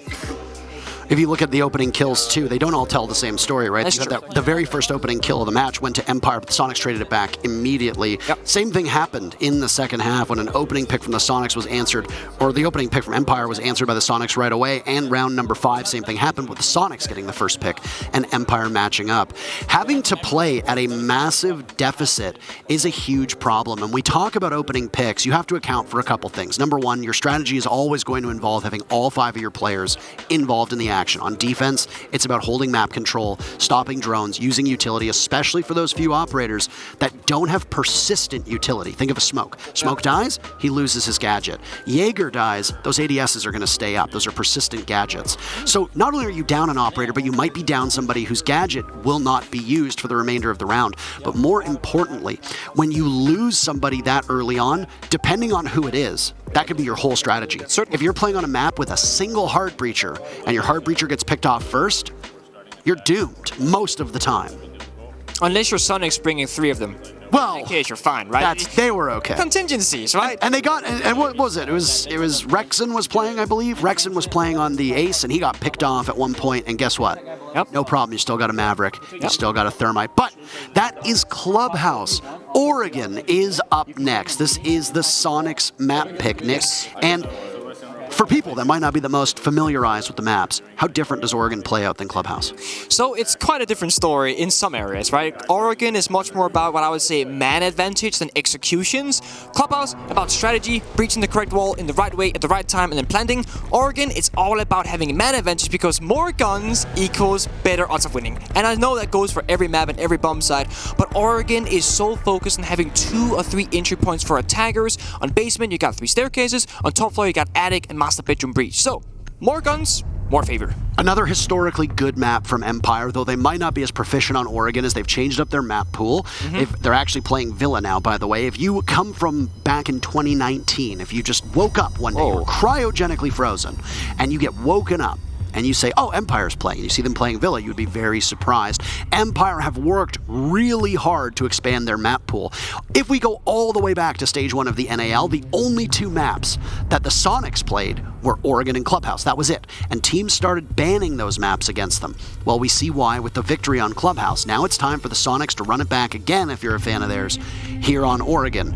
Operator bans are coming in, and we have Thatcher and Hibana, Mira and Valkyrie, and my God. Yep, same team. They're the same. Same team. It's pretty straightforward. It makes sense. We kind of expected the Hibana ban to go out, or at least we did, you and I, Parker, on the side of Soniqs again. It makes sense if you do it on Clubhouse, if you also prepared a similar story for Oregon. It plays out the same way. There are a lot of hatches on the basement bomb side on both of these maps, and Hibana just makes that a lot easier to deal with on the attacking side. So if you ban out the Hibana and you prepare for that fact being the case, that means you can prepare for exactly how you're going to breach those hatches. And now we see not 3, but 2, I would argue, heart breachers on the side of Soniqs. You got Yeti on the Maverick, and I bet you right now, $100, that Super has the can opener secondary heart breach gadget, because it makes too much sense not to. I mean, he's going to play a heart breacher. Why would he not do that? We're going to have to wait. $100. Yep. Come on. Pay it up. I got him good. I never agreed to that, by the way. No, but I did, and I shook your hand in my mind, so it kind of counts. I mean, you're technically wrong. There's not $100, there's just $1, and it's who's playing. So, give me the $1, then how about that? $99 apparently is what I'm down at this present moment. This is going to be interesting to watch from the Soniqs because Super likes his heart breacher. He likes that thermite roll an awful lot. And yeah, I mean, the can opener is like a smaller thermite charge to a certain extent. You've got 2 of them at your disposal, so Super will be able to apply them wherever he wants. You can take out a hatch, you can take out the wall. A lot of teams like to favor that blue take. Elbow might be reinforced. You can open that up. The can openers will likely go upstairs on the hatches. That's my assumption. Yeah. Because, well, I mean, maybe not. Yeti as a Maverick is very safe on those hatches as well because there's no destructibility on the floor around him. So we'll see how the Soniqs change things up and what they do. For Empire right now, they're going to be defending Elbow. We see it with the smoke. They've got the deployable shield. They've got the opening inside of Elbow. They're going to be playing right where they want to. That shield is actually a little bit farther back. Very far back. Than we're used to seeing. Yeah, make it a little bit harder to grenade it or soft breach it because you gotta etch it just a teeny tiny bit further in. Of course, same thing goes with the Flourish drones. When you use the gadget, you have an easier time shooting the drone if you have more time to shoot it. So I think it's one of those situations where the further back the shield is being put, the more uptime you might have as you can make sure that the shield stays alive. And that's, of course, extremely important on the Elbow position. Soniqs making quick work. They actually have almost full map control within the first minute of the round. Grixer on the big tower side of things, and the last 4 in the main lobby and Junkyard spawn. So this is quite efficient from them so far. That's good timing, absolutely. And I mean, if you're not roaming, if you drone it out very quickly and you have good comms and the vision that the Soniqs can have, you know that you've got that map control. So certainly. One of the hatches being opened up inside of security, that's Yeti on the case. There's 2 more hatches that you might want to take care of. One inside of main lobby, which is where Kansan is playing right now. The other hatch, and arguably the most important hatch for most basement takes, will be inside of meeting. And that's the one that drops into Pillbox. So right there on your screen, and the can opener is going to go off on that. You owe me some money as well because I said I thought that the hard breach was going to go on there, and guess what? The can opener goes in exactly that spot. The way it goes is that the can opener goes on the hatch if there's no kite in play, and then the Maverick opens up the hatch if there is a kite in play. In this case, there's no kite in play, so that makes perfect sense. Parker, you're a smart boy. I appreciate it. Thank you. I appreciate it. I like to think that there's a reason why I've lasted casting as this long, Nick. So, grenade gets tossed in, by the way, now that all of security's been opened up. They buck the wall as well to give them a bit farther back vantage point down into Freezer, and the Soniqs focus is on the front portion of this map. It doesn't look like the Soniqs have done that much against the Banshees or the Wamai discs, so you're going to have them sticking around. First pick, by the way, comes in, and it's Dan to fall first from Empire. The Soniqs with an advantage. With 40 seconds left, they're ready to spring into action. Guns poised towards the bomb site at the bottom of the main floor, and it's Rexon hitting an Adrenal Surge and then swinging on in. So many bullets, and he'll dust Shepard, drag across, cannot outduel Scyther, joystick in on it too. All of a sudden, the Soniqs falling by the pieces and falling to pieces by the wayside, leaving Grixer in a 1v3. As Zofia continuing to walk forward, but that proximity alarm giving his position away. He's got 1 reinforcement to give him some life, but the rest of Empire are not giving him an inch. Diffuser miles away, everybody hiding, trying to take engagements, but very smartly, they draw him out with always playing down on Pillar, and the one player from Empire, by Laundry, the Russians will take the very first round here on Oregon. Great discipline from Team Empire in that 1 versus 3. They knew it was a losable situation. Sophia with that 150, as we call it, the LMG that has 150 bullets. You don't want to swing that because you might actually just end up losing the round. One crucial mistake that I saw from Soniqs that round is that they sent 4 players to Freezer and a single person in Laundry. Nobody dropped the meeting hatch. The one that you said, Parker, was the most important one. So clearly Soniqs don't don't agree with that statement, but I agree with you. I think it would be great to have one player drop the meeting hatch to create chaos, get that backside pressure when the execute comes out. But also beyond that, I don't think there's any value in sending almost every single player in one area of Freezer, all funneling through the same door, and then only having one player, with diffuser by the way, inside of Laundry all alone. I would want to spread out the soldiers. If you got 5 guys alive, hell, take 2 guys Laundry, take 2 guys Freezer, put the 5th guy on that backside meeting hatch, and you are now, well, bingo, you got all the grounds covered. But they didn't. It was all eggs in one basket, and that basket was full of rotten eggs. Or they say, put all the eggs in one basket, and then blow up the basket. Well, they didn't blow it up, Empire did, but yeah, their basket got blown. And that's... yeah. Anyway. I hate when my baskets get blown. Yeah, I hate when the baskets get blown. I hate when my baskets get blown. That's terrible. We're upstairs. I'm actually curious to see if Super now being in the box, if they're going to go for like a junkyard take and do vertical play from below, or if they're going to go for a more, you know, typical master bedroom and attic breach from big tower. The box is like a defining factor on Oregon because it allows you to vertical play from below and up, rather than a sledge that can only do vertical play from above and below. So you have more options with this operator. He has the heartbeat gadget as well, a secondary gadget of the can opener, so it's just extremely flexible pick for Soniqs, and so far it does look like they'll be clearing out dining, kitchen, and showers hall, which does indicate that they want to utilize Super on the box, and that's something that I love to see because normally Super's in the back on Jones, but now he's almost leading the charge. I want to remind everybody now that we are not the only stream in business. There is the side stream, Stream A, beside us going on right now, and I'm going to spoil oh no. what happened in the very first map ears. that's going on the other streams, so plug your ears for the next 10 seconds. The APAC team, Sandbox, prevailed by a score of 7-4 over the defending world champions in Ninjas in Pajamas. So 2 quote-unquote upsets to start off the groups. What a wonderful time of year. It was a great time. What a nice, like, I mean, I was going to call it early Christmas present, but technically it's late because we're like in February, but I'm happy to see it.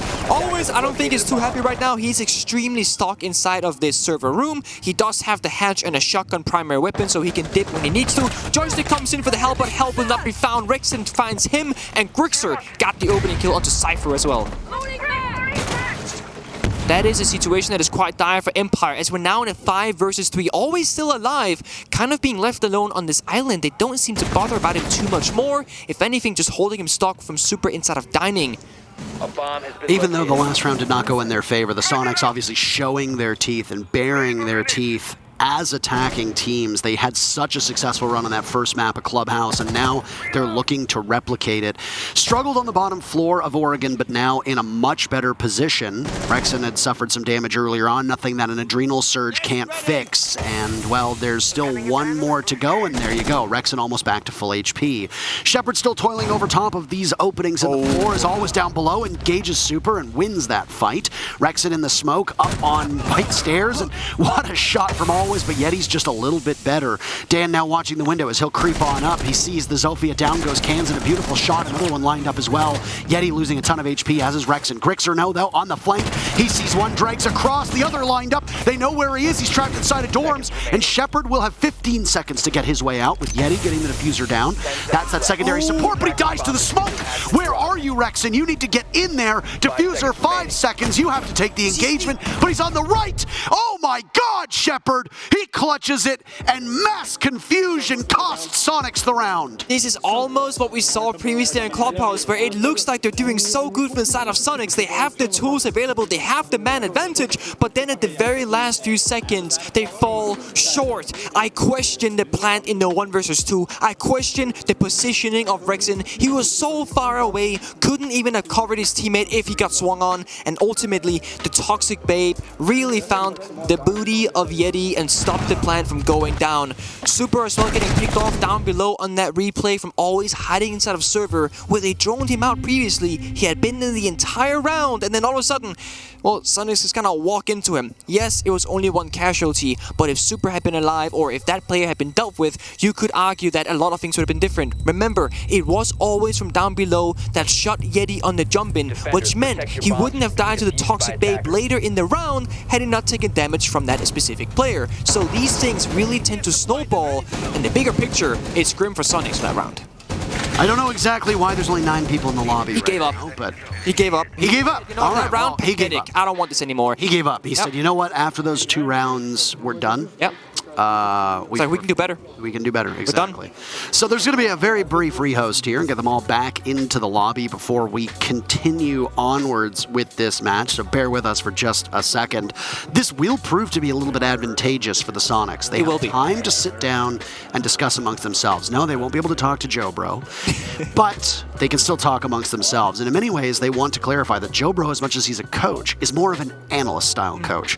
Super does a lot of the strategy. He's also mostly the coach along with the IGL, so they don't need access to Joe Bro. For Empire, these are 2 rounds where they fought from behind, and again, that conversion rate for Soniqs that we've talked about so often, it fails them on both of those rounds. And the Soniqs have so many opportunities, whether they get an opening pick or they just have an advantage after surrendering the opening pick. They have more map control, they have good utility, they have case control, who knows what. The Soniqs are losing from the mid-round onwards, which I find is interesting because another team that had those same struggles is Sandbox, who are currently playing against Nip on the other stream. Sandbox were exceptional at getting the very first pick, but then struggled after that. It's like, we got the first kill and we don't know what to do with it. It seems like the Soniqs are right now struggling through that mid-round, and especially the last 30 seconds of the round for the Soniqs. When the Soniqs lose, you can pinpoint it to the last 30 seconds in almost every single round. Yeah, and I mean, Soniqs has gotten both opening kills on this map of Oregon so far, but they've also lost both rounds. So, as you said, conversion rate. They get the good beginning, but they get the terrible end. I really, really liked what they were doing on that previous round on the Kid Storm attack. Going below, passively utilizing the bug, clearing out 2 opening kills, pushing as a unit, making sure that if anybody dies, there's a trade to come through. It was beautiful. It's just, then we talk about the last 30 seconds, and it's like, oh, I want to close my eyes because that was disgusting. And I don't mean that in a good way. I mean that that could have been done a little bit better. Defenders, protect your bombs from being territory bomb defused by site, attackers. we're going kitchen dining from Empire, and not only are they a Russian team, but they are bringing a Russian operator of Tashanga. This is something that we see more and more, I want to say. We see some sort of Villa AVG defense where you can use the Molotovs at nice plant positions. I imagine this is going to be a similar-ish story, combined with smoke usually, but this time it's actually just the Tashanga. And I mean, he's doing great work of the walls right now with the AVG just and they're gone. You do this mess hall kitchen defense and you extend it outwards is essentially what we're seeing. And for people that don't really understand, if you just box yourself into the bomb site, you're going to be in a rough spot. Kitchen and mess hall allows for somebody to take the top floor of small tower or somebody to take dorms above you and really make your life miserable. So you have 2 options here. You can extend out into showers, you can extend out into security, or you can extend into meeting. Yeah. Some teams can do both, but a lot of times you want to just invest your utility in one area. In this particular case, their focus is going to be towards small tower, which is why you saw that setup being done to open up washrooms, to open up showers, and to open up some of security. I feel like if you're Soniqs, you kind of want to go for a meeting attack here because you have impacts on joystick playing out of showers. He can trick the wall, and you don't have any throwable heartbeat gadgets from the side of Soniqs. You only have the Maverick, and you have the can opener on Super. So I feel like meeting here is favorable, but they're going to challenge anyway. We need to keep an eye on Yeti on the Maverick because you can actually make like a small hole inside of small tower ceiling and get an angle into showers. That's what we're going to see right now most likely. I think Cancel will help him out here, hold the angle. See if you're prone down, you get the torch out. You can now create this angle in towards a joystick, and that's going to help you kind of attack this position.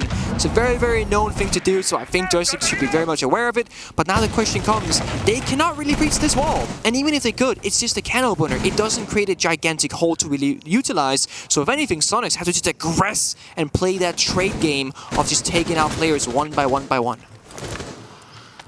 Having some battles with these mute jammers inside of small tower, and they can assess the setup. Look at how close Rexon is, by the way, to this engagement. He sees the shield with the Malai playing behind it. The magnets can get tossed out, try to eat up some of these projectiles and throwables. There are 2 sets of grenades in the hands of the Soniqs. Both Rexon and Yeti have that at their disposal, and no magnets remaining for joystick. But they doubled up on the denial. They've got both the ADSs and the magnets there at their disposal. First Shumika launcher goes out. It just misses Rexon, who now gets softened up quite heavily. And the Soniqs are being blunted by these Shumika Molotovs, stopping the entry towards the A site. You can see the Soniqs don't really know what they want to do. Are they going to hard commit to a washroom take? It sure seems that way. They take down Joystick. That's the first domino. 50 seconds to go. Super has that diffuser in his hand, and you know it is mighty hot. He wants to set it down. Grix are watching towards the bottom of White Stairs to try and box out the return to the bomb site for Empire, as there's a bit of calmness. Nitro Cell gets tossed out, but nothing is really done in terms of damage. Dan gets back into the bomb site. 35 seconds to go, and nothing really from Empire. They're just waiting. So Grixer will make his presence known, shooting away at the ADS. Washroom's taking control of. Dan watching now to try and get back on in, and his engagement with Grixer does minimal damage, gets away with his life fully intact. Super with the diffuser down in the corner. There go all of the Molotovs. He's not taking any damage whatsoever. They just narrowly miss. So Super's going to be able to get this one away, and with 40 seconds to go, the Soniqs have control, taking back the bomb site. Empire, well, they don't have a lot of HP working in their favor. Dan swings, takes out Rex, and Scyther falls as well, leaving a 4v3. No friendly fire there for Empire. Their numbers continue to dwindle. Down goes Shepard. Dan follows, always buried, dead last.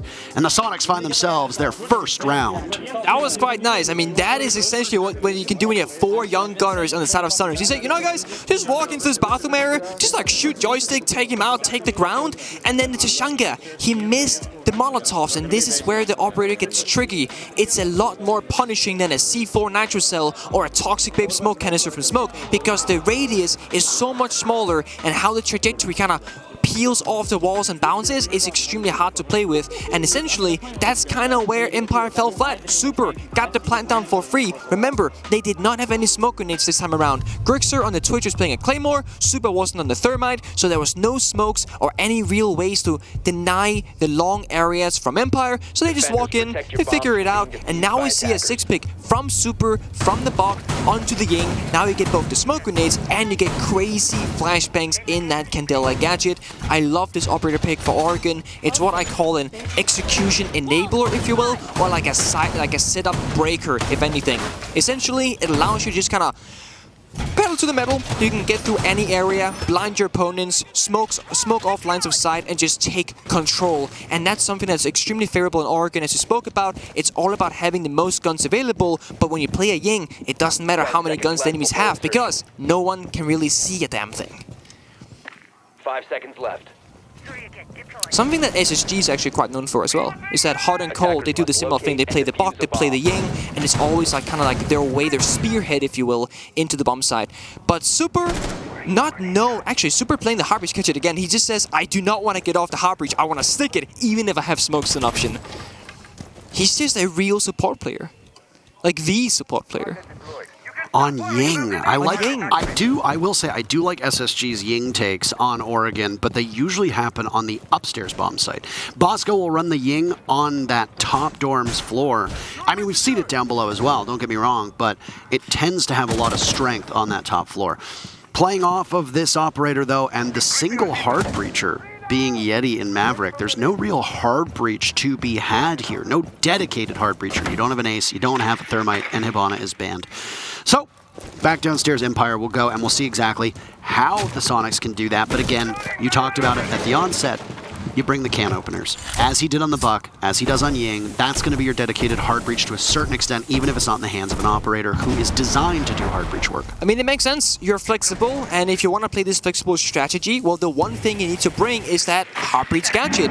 So this allows Super and Soniqs to play this version of the game, where if they want to bring the Thermite or the Ace, well, then they're just limited to just that. So Super, I imagine, will be going around multiple hard breach operators or operators with secondary hard breach gadget. Honestly, working okay so far. Opening kill all 3 rounds in favor of Soniqs, and I imagine it'll be a frontside push as we're seeing the setup for right now. The one thing they gotta do better, if possible, get that backside flank. But more importantly, don't stack every single player in the same area, especially if you play the Ying. Because if all players are gonna be where the Ying is, well, then only the Ying can see, because you can't team flash. However, the Finger does help with that exact thing. Absolutely. 1 minute to go in a round that has absolutely flown by, and plenty of time for analysis as there's been very limited action. Soniqs grabbed map control at about the 90-second mark, and now they need to do the last piece, the last step, and it's going to come again like what the Soniqs wanted Here we before. go. They completely forego taking control of Pillar and Elbow. The Soniqs are lined up by Laundry and Freezer. Yeti lead off kill, and not just Yeti, Kansan and Grixer as well. One for Rex and Super needs a kill, and it's a team ace as the Candelas go off. Joystick will look to drop through the hatch and stop the Soniqs from having a flawless round. And there's Joystick, he stops Super, no team ace available. He'll sit and watch with 30 seconds left to go. If they're aware of his position, they can easily gun him down. He'll fire through the smoke and head back upstairs. Hatch is open so he can flank again. No dedicated flank watch for the Soniqs on that main floor. They're all in the basement. So Joystick needs to pick his poison. Where does he want to go? He drops through Pill, his presence known. The bullets will go over his head. They know he's there. He outduels Yeti, or rather Kansan does. And Joystick with 1 HP will have to deal with the diffuser being down and 3 players from the Soniqs as well. Adrenal Surge still active on Kansan. That's about it. But by Pillars, it's Grixer to seal the deal.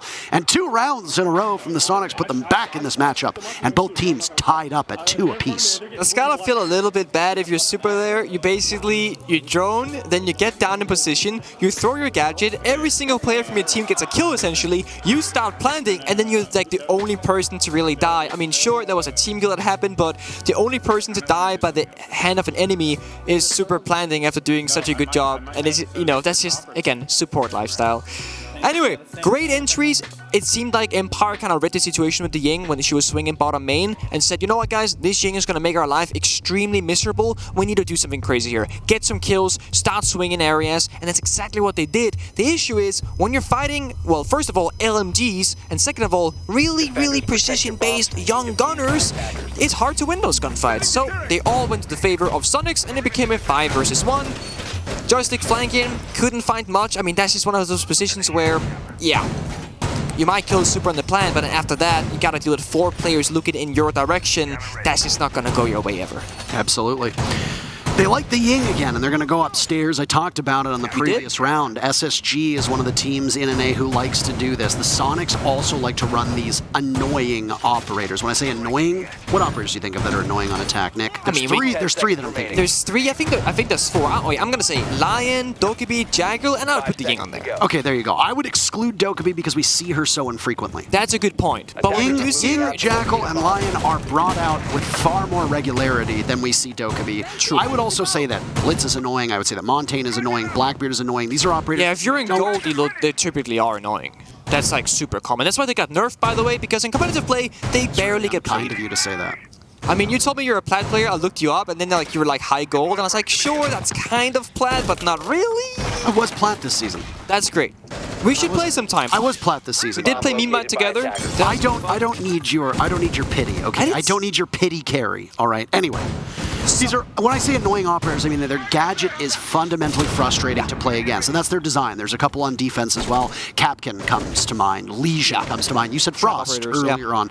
These are annoying operators to deal with because they are designed to punish you and paralyze you.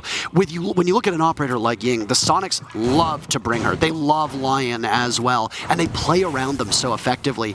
I will be fascinated to see the way that Empire are capable of rebuffing this, but the good news for Empire is that they've been running Wamai and Jaeger basically every round. Yep. So they've got double denial at their disposal, and a couple times they've also fit Naruni into their setup. That they do, and Super's actually playing the smoke grenades this round, so this wall is gonna take its time to get opened up, but more importantly, there's nothing else that the side of Soniqs can breach. They're not gonna have Attic at their disposal. They're only gonna have to work with this one wall, which Yeti is making sure that he can actually breach it, because if anybody gets close to the wall and swings him, it can be a little bit dire for him. So once the wall gets open, Yeti's walking around, I'm not sure why he's doing that. Anyway, once the wall gets opened up, you need to... Oh, they're just gonna walk in. They said, you know what, the wall's not gonna get opened up. We're gonna take the gunfights. Opening pick goes in favor of Team Empire. It is Dan, the man, to do it. And now Soniqs goes back up on it and says, you know what, maybe we need that wall to get opened up. It's the first opening pick from Empire, if my numbers are correct, as well, and it comes at a perfect time for them because Soniqs have now tightened up this match.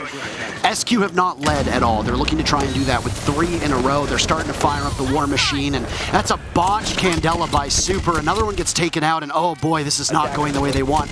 2 Candelas tossed out, basically ineffective. But Super's in the corner because the smoke isn't even tickling him. Down goes Joystick. Scyther's already down as well. Kansan falls. So the Soniqs in a 3v3. in a post plant. Super can't contest. Shepard takes him down, leaving Grixer and Yeti. Always down below. Nitro cell over towards the closet. It goes off. Yeti knows somebody's in that particular area. He's watching through those kill holes. There's the head. A nice shot from Yeti. Pivoting over with Grixer by his shoulder. They have some coverage if they need it. Smoke to obscure with Always pushing on up. 2v2, 20 seconds left, shotguns out. These are going to be close-range engagements. They're both expecting the Soniqs to blink, but neither are. They know exactly the way this is going to be played out. Always gets dropped. Shepard in a 1v2. The Soniqs looking for the lead, and they're going to get it in the post-plant. SQ are perfect, and that's 3 in a row. 3 diffusers planted, and now it's Soniqs with the lead on Oregon. Yep, they can plant, they can entry, and they can use their utility. Right now, they're doing pretty good things. It looked kind of questionable at first. Yeti was like, you know what, let me get the wall. It says, no what, I don't want the wall. Then they run in the door, they die, they get back to the wall, then they get the wall. They didn't really make it usable in that regard, but they opened up a couple of angles to help assist the plant. The only thing that I am worried about from the side of Soniqs and from the side of Super is essentially that they're kind of relying on enemies making mistakes in a sense. Super just tossed the smoke canister, tossed the Yin Candela, actually missed one of them, but tossed all of them out, and then starts holding the F button. It's kind of like... By the way, he botched 2 of those Candelas. Okay, sorry. So the first Candela was whether or not there would be a magnet there. It hits the banister of the door, it hits the door frame, rolls right back. Second one catches the magnet, but the good news is the magnet doesn't destroy it. True. So the Candela will still go off. It's primed and ready. It's going to sit over the doorway and it will go off, and it will still blind you. It might not go as deep as he wanted it to. I think the intention was for him to try and get it deep towards the doorway of kids' dorms so that it would potentially blind over towards games, that main dorm's door, and possibly the top of white. There's a huge radius that those things are able to blind with, those Candelas, but it just goes off in front of him. The good news is that while his Candelas miss, the smoke misses. So he gets the diffuser. Yeah, the smoke Toxic Babe actually went in through the trophy door right behind him, and it doesn't like go through the wall anymore. It has to go like, it only goes to the room that it's inside of, so it just missed by a tiny bit.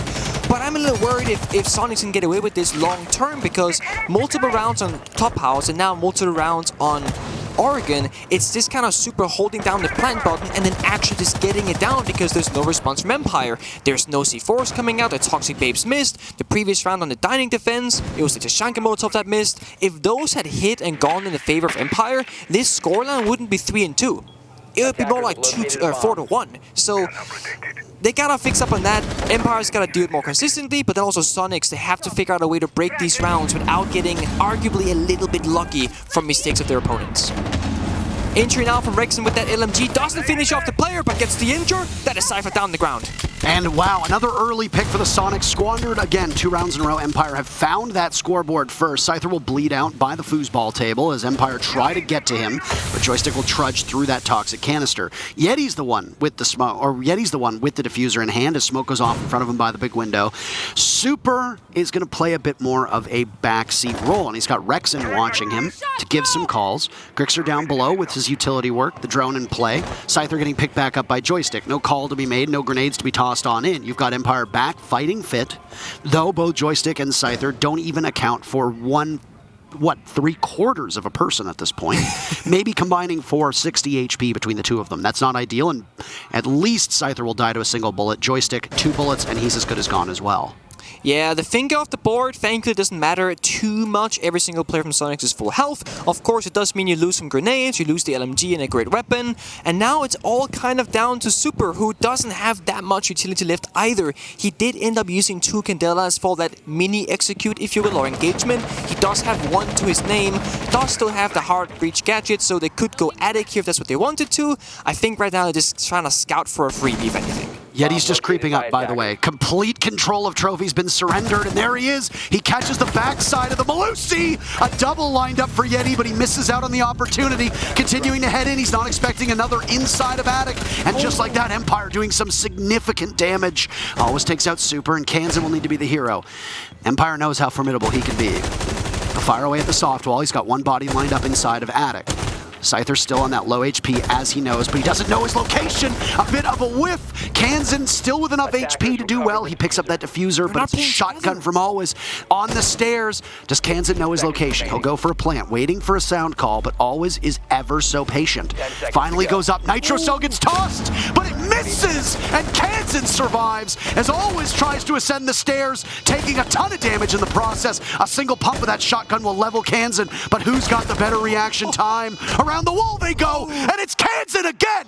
Soniqs again, and they win the first half 4-2. It's the trade-off, it's the kill with the injuries. Sophia survives in the end because the bomb is down, so they take the round. But oh my, there is no worse situation than having an SMG-11 on the mute against a 150 bullet weapon. It's so hard to fight against. I respect the shotgun, it actually went through, but it just didn't go his way. I need to question, however, the 1 versus 2 from Team Empire. They were so far spread apart. One person inside of attic, one person just proning on the white stairs. None of them can help each other. Diffuser is down basically between them, and essentially it cost them the round. Sonic prevails, 4-2 split on this one, and they're gonna go on defense feeling pretty good about that outcome. Wow, what a first half for the Soniqs. Again, Oregon, just like Clubhouse, the distinction, like almost every map in this map pool, defender-sided.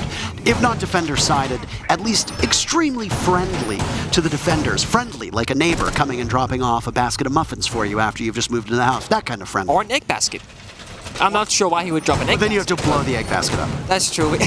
What if there's C4 in the egg basket? What if there's See C4 in it the egg coming. basket? That would be a bad neighbor. You'll never see it coming. Terrible neighbor. Terrible neighbor. Could you imagine? But the Soniqs coming out ahead, and 10 seconds to go. the tale of the tapes for that first half, the Soniqs with 4 opening picks, Empire with 2. Diffuser being planted, by the way, in 4 rounds for the Soniqs. This is almost an identical round, identical half to what we saw on Clubhouse with the way that these rounds played out. The Soniqs dominating early in terms of opening picks, and then from rounds 3, 4, 5, and 6, we see the Diffuser being planted every single round, and the Soniqs are triumphant in all of them. So far, through these 2 maps, the Soniqs have planted the Diffuser 8 times in 17 rounds. That is a phenomenally good stat, and they have won every single one of those rounds. Yep. In Rainbow Six Siege, it's like a did you know situation. Did you know that in Rainbow Six Siege, planting the diffuser means you're highly likely to win the round, even if it's like 1v2, 1v3, even sometimes 1v4. I didn't know that. So planting the diffuser is a really good way to play the game, and that's exactly what we're seeing right now. Actually, fun fact, Empire used to be a very similar team where they love verticality, they love control of the map, they love planting down the diffuser, and nowadays we see a lot of teams playing for aggression. I would like to believe that Soniqs kind of plays both ways, right? They get the early aggression man advantage, check, they've been doing that really well. Then they get the late round execute plant, check, they got that really well. What does that mean? You win rounds, you win games. So, that's the first half in the books, and after that, so beautifully said speech by you, Nick. We now look towards the second half here on Oregon. This side should favor the Soniqs, but the first half should have favored Empire. It did not. What are we going to see occur? Are the Soniqs just absolutely the better team? If the Soniqs start to run up the score on defense, then we have our answer. But Empire at some point are going to need to slap that timeout button and settle the team down. Yes, 2 of their players are not with the team. That is debilitating.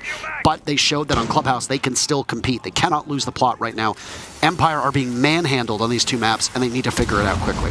Yeah, I want to say one thing that Soniqs do a little bit better right now is that they seem like to have a more clear-cut game plan. You know, bringing the Ying, bringing the box, 6-picking and flexing tons of times. Empire, they have no clear-cut way to win this round, but they do have grenades, they do have manpower, they do have good weapons at their disposal. All it comes down to now is the gunplay. Who gets to win the gunfight? They get to take the round.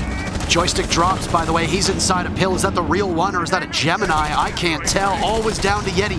First pick goes to the Soniqs, but it's the real Joystick, by the way. Not an imposter. Grigster sees an opportunity. He seizes it, swinging right onto him. Rexon now at the back of the stairs. He's positioned by pillars, collapsed upon by Empire. 2 kills from Scyther. Everybody falling. Super in a 1v3. The heroics from Soniqs have come hard and they've come fast. But is Super the one to do it? The answer, no. A fast and furious start to this half for Empire, and they'll take their very first attack. Gunfights, gunfights, gunfights. Whoever has the most guns pointed in the same direction has the favor, and that time it was Empire. Yes, they didn't get the opening kill per se, but the follow-up came within a fraction of a second, basically equaling it back to a 4 versus 4. Of course, the player of Rexon, isolated on that pillar position, couldn't do much to help his team. Super stock and elbow because Maverick was holding him as well. He could only go back through the bomb site rotation, but that doesn't really help your teammates a whole lot, and he was left in that 1 versus 3, which he had a very hard time winning because, again, again, SMG11, long distance against 3 opponents, it's just not going to happen, or at the very least, is extremely unlikely. Grixer, 6ing once again from Castle, now to Thunderbird. Previous time, 6 from the Castle into the Ella. So, Soniqs maybe want to get a little bit more aggressive this time around. They want to have the options to get healed back up if they take chip damage. Now, I'm not sure if that's an official siege term we have, but chip damage to me is basically when you take a little bit of damage, right? It can be a nade that doesn't go too close, it can be a gunfight or a spawn peek that doesn't result in a kill but just damage. As you're chipping away at the health bar, that's where the Thunderbird comes into great play because it heals you back up. Kind of the same reason why Finka is seeing so much play these days. Again, for chip damage purposes, heals you back up and you get healthy again. I know that it's very hard to do this on defense, but the one thing I want to give some credit to Empire for on that round in particular was how aggressive they looked. I know that we use this term aggression and aggressive. We use both those terms, oftentimes interchangeably, to describe the way that certain teams play. But frankly, Empire have not looked like they want to control the pace of this matchup at all. On Clubhouse, even on attack, Empire looked quite lackluster. There was no ferocity in any of their attacks. On defense, they did not roam aggressively. They did not punish the Soniqs. And sometimes it's uncharitable for us to say that because it takes away from what the Soniqs are doing. The Soniqs are playing well, no doubt, but the Soniqs are not playing a style that is keeping Empire on their toes. The Soniqs are starting off very aggressively, and Empire is almost ceding that to them, allowing them to walk in and trying to beat them through that mid-round and not giving them much of a contest at the onset of these rounds. That's very uncharacteristic of Empire, and they need to wake up very quickly if they want to stay in this matchup. I do agree, and even now, I mean, every single player from Soniqs is actually on the bomb side. But even then, Team Empire has taken more time clearing the map than Soniqs did when Empire was roaming against them with 2 players. So, yeah, Empire not really showing a ton of aggression or pace change. One thing that I want to also talk about was how did nobody hear Joystick drop Pill? Joystick dropped Pillbox, E-Box, whatever you want to call it, by the back of the B-bomb site. Yeah. And Grixer was right there, by the way, and he did not act upon it. Joystick gets a kill, and then Grixer's like, huh, there might be somebody there. I mean, you're talking about how you didn't know it was Gemini now, so maybe this is like confusion. A lot of things going on. Shoot it anyway. Call outs. Shoot it anyway. You know somebody's going to be playing there. Somebody's always playing there. Gotta shoot it. You gotta shoot. Point taken. Well, you've got those 3 Kona stations down, by the way, from Grixer to give them a little bit more staying power. At the halfway mark, it continues to give more HP to both Kansan and Grixer. And I got to assume that these are just placed in the usual positions where you might get naded, the Kona Station's going to save you. In this case, it's Grixer and Kansan who are just a little bit overhealed. The assault from Empire looks to be towards the back of the bomb site again. That means that the large tower stairs over towards Pillar, potentially even blue. This is good from Empire, by the way. They have 2 players outside of blue construction, meaning that if one player's only there, you can get singled out. They have 2 players outside construction, meaning that they can help each other. Nades getting ready as the magnets have been burned now by that 5 ping that you see on your screen, and guess what? It hasn't really done anything. Rexon sitting by the smoke. He needs to drop. He needs to watch the drop and also watch the main door. This is going to be such a hard spot. Unless there's somebody to cover him, he is effectively a dead man. Down on the ground, Empire is struggling with this one, but there's a nade now to clear him out, and a beautiful throw from Joystick. They've got the coverage and they'll drop. Empire looking to charge into the bomb site, but they are meeting Soniqs head on, battling back. Leaving just Joystick in a 1v2 with Grixer and Kansan still upright, and Joystick will have to march to the bomb site. He's got full HP, but he's only got 10 seconds left. The Soniqs looking to go to match point, and oh my, or go up closer to match point. They're going to take round number 5 on their end, and they are just inching ever so closer to putting Oregon and this match away. Empire actually doing a very good job at opening up that round. They recognized Rexon inside of blue. They wanted to deal with him first, which makes really good sense. And it was a great drone. Yellow ping came out. Nade got tossed. That opens up the round for the rest of the Empire team. But Super swung, got 2 headshots just back to back, straight off the bat. And that then brought the favor back into Soniqs. And then it became a trade fiesta into that 1 versus 2, where Joystick had no time, no control, and no information to really act upon. We got a little timeout. And that is something that I think is a right time to do it. Assume that it's Empire, which I believe is the case. Because, well, if you're not going to do it now, and if you lose the round, well, then you're on match point. And if you want to talk about stuff that's been going wrong, doing that when you're about to lose is the wrong time to do it. You gotta do it so that you have time to make up for these mistakes and basically change the pace around. And I do think that what you said earlier, Parker, they need to take more control and kind of control the momentum, or at least the aggression or pace of the game, because right now that's Soniqs. Even in that round, how long did you have him trapped in the corner for? Rex was in that corner for 40 seconds. Yeah. There's a smoke to obscure him. You can't push through because you don't have pillars control. You don't have box control, so you can't drop. Yeti is playing on that doorway leading from the freezer hallway towards pillars, so he could very easily swing. And that, honestly, that's credit to the setup that we saw from the Soniqs, because of where Yeti was playing. He was able to just control where Empire was coming from. So Empire needed to seize control of pillar faster, flush out the bottom of the stairs, clean up blue, and then push on in. 2 rounds in a row, by the way, that Empire attacked from the same area. You go back to when the Soniqs were on attack. When they went to this bomb site, they went through laundry and they went through freezer. Totally different story when you look at the way that Empire's approaching it. They're going to control box, they're going to control meeting, they're going to go pillars, and they're going to try to take blue. Well, after that very first round where they rushed in, the Soniqs said, let's go right back to laundry supply. We know where they're going to come from. Let's make some minor adjustments. And huge credit to the Soniqs for how they did this, because they shored up their weaknesses. They kept control of box. They made it so with that open wall into blue, you couldn't just freely take control, and Empire didn't know what to do with it.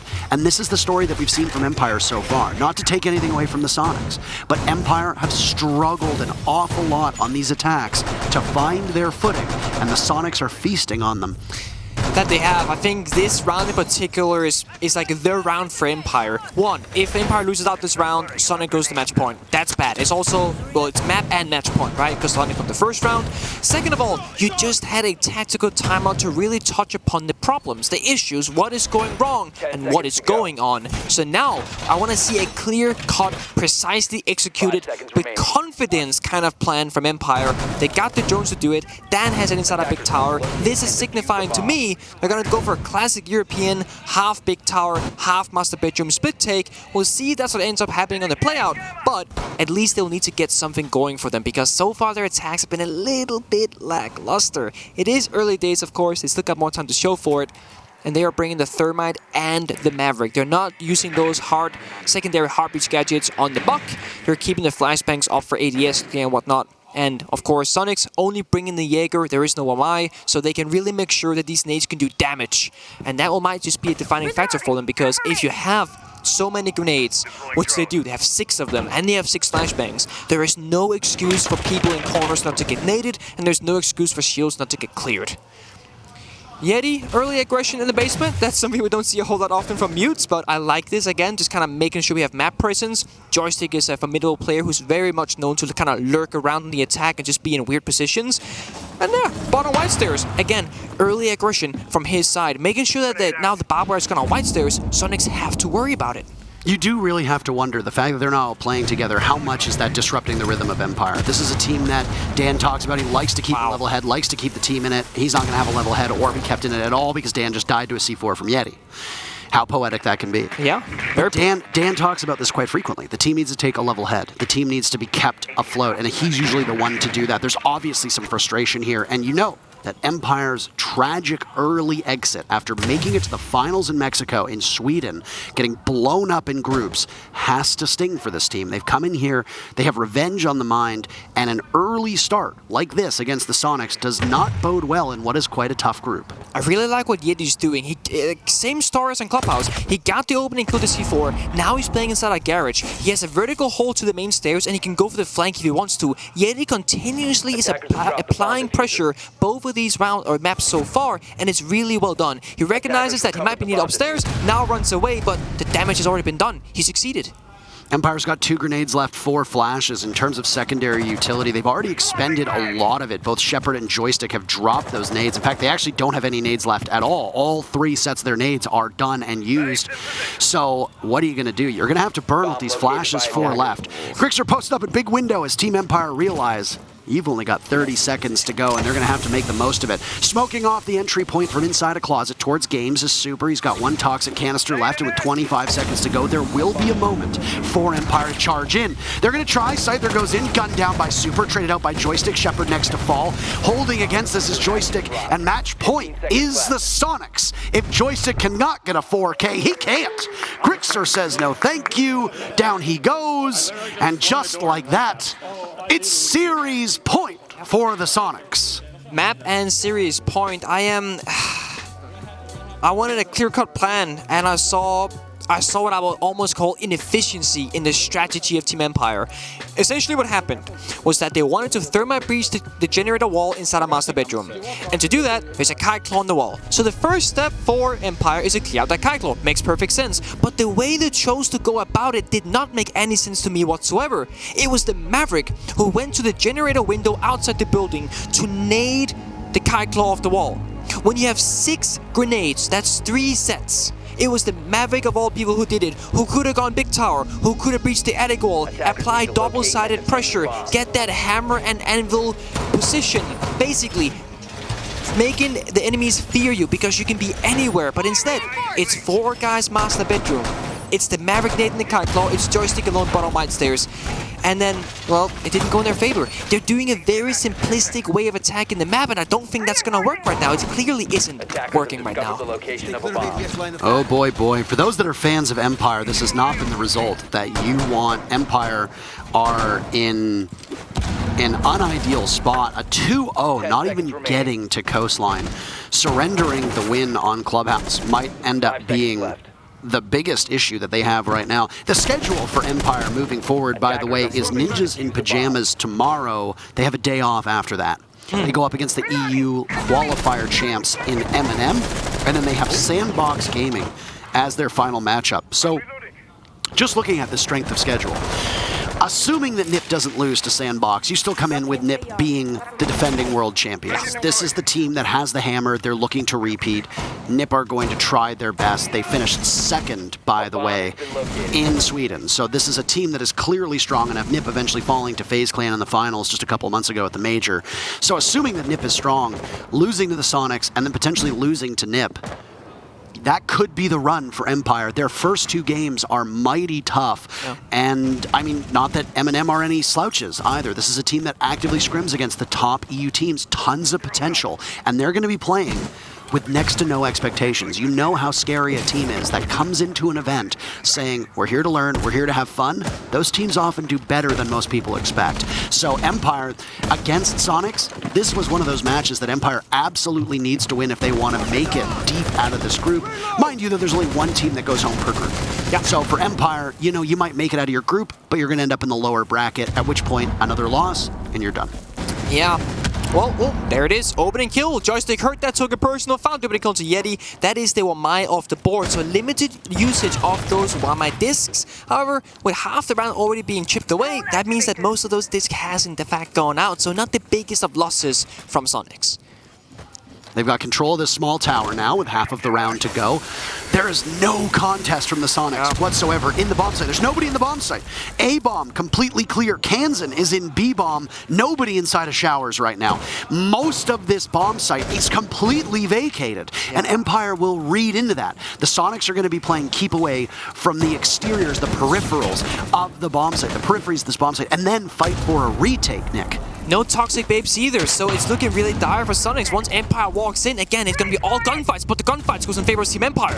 And Dan takes down Kansan. Finally, Soniqs are able to do 1. Looking for more, Rexon trying to drag as many down with him. Grixer and Super in on it, but now it's Super in a 1v3. And oh my, what a strategic error from the Soniqs. They thought they could fight from behind. They thought they could fight from the back and potentially get a retake. But no, Empire read into that beautifully, and that is more of what we expect from Empire. That's the aggression that we see. That's the assertiveness that we see from Empire. They take command, they get an early pick, they immediately read the bomb sites full or empty, and they just fully commit.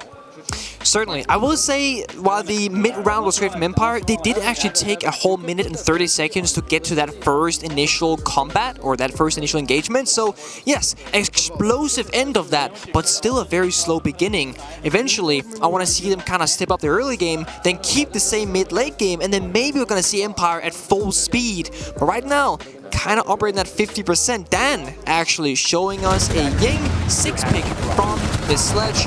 See the replay here real quick. Oh, we're back to the main game. Yeah, so Dan 6-picked from the Sledge into the Ying. He has the smoke grenades, so you have the hard breach of the Thermite, you have the hard breach of the Maverick, and you got the smoke grenades and full utility from the Ying.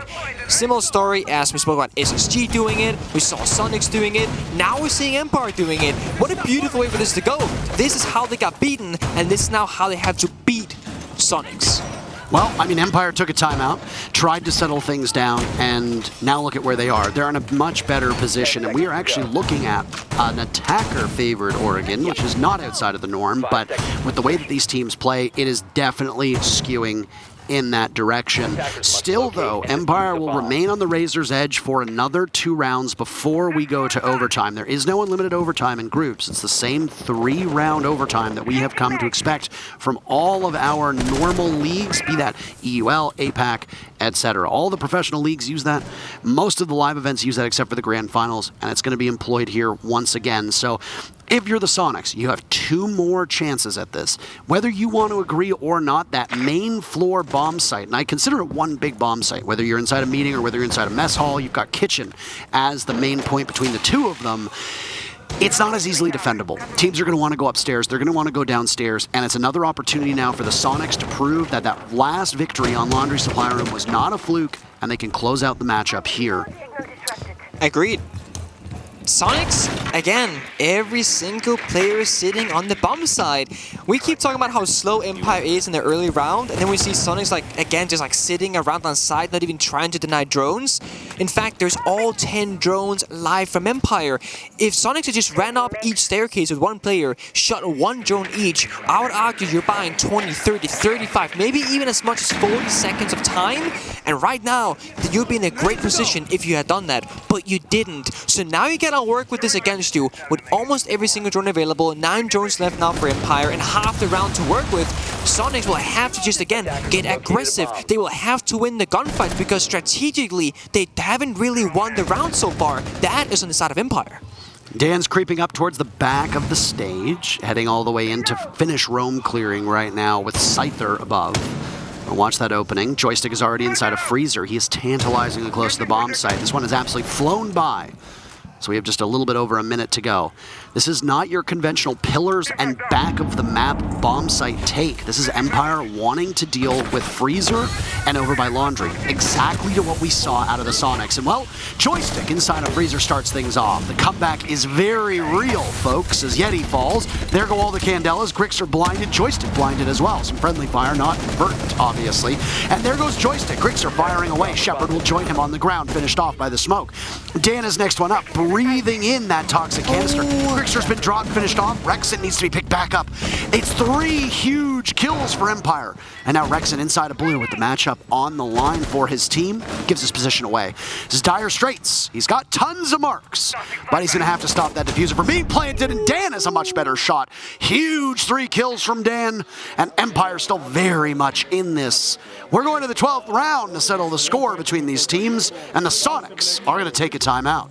I did say it, Dan is the man. Sometimes. He did have a hard time on the previous map of Clubhouse, but now really showing up and showing that flexibility that he so often offers for Team Empire. Again, Soniqs playing so passive. Empire, when they won the previous round, there was about 24-ish seconds left. Imagine if Soniqs had roamed, killed a drone or 2, put up that early aggression that worked so well for them on Clubhouse. That might have been a different story, but Empire taking really good advantage, having good drone prep, keeping drones alive as well, taking quick map control for what I want to say, the first time on this entire map, and had one of the more convincing rounds on that previous round of basement attack.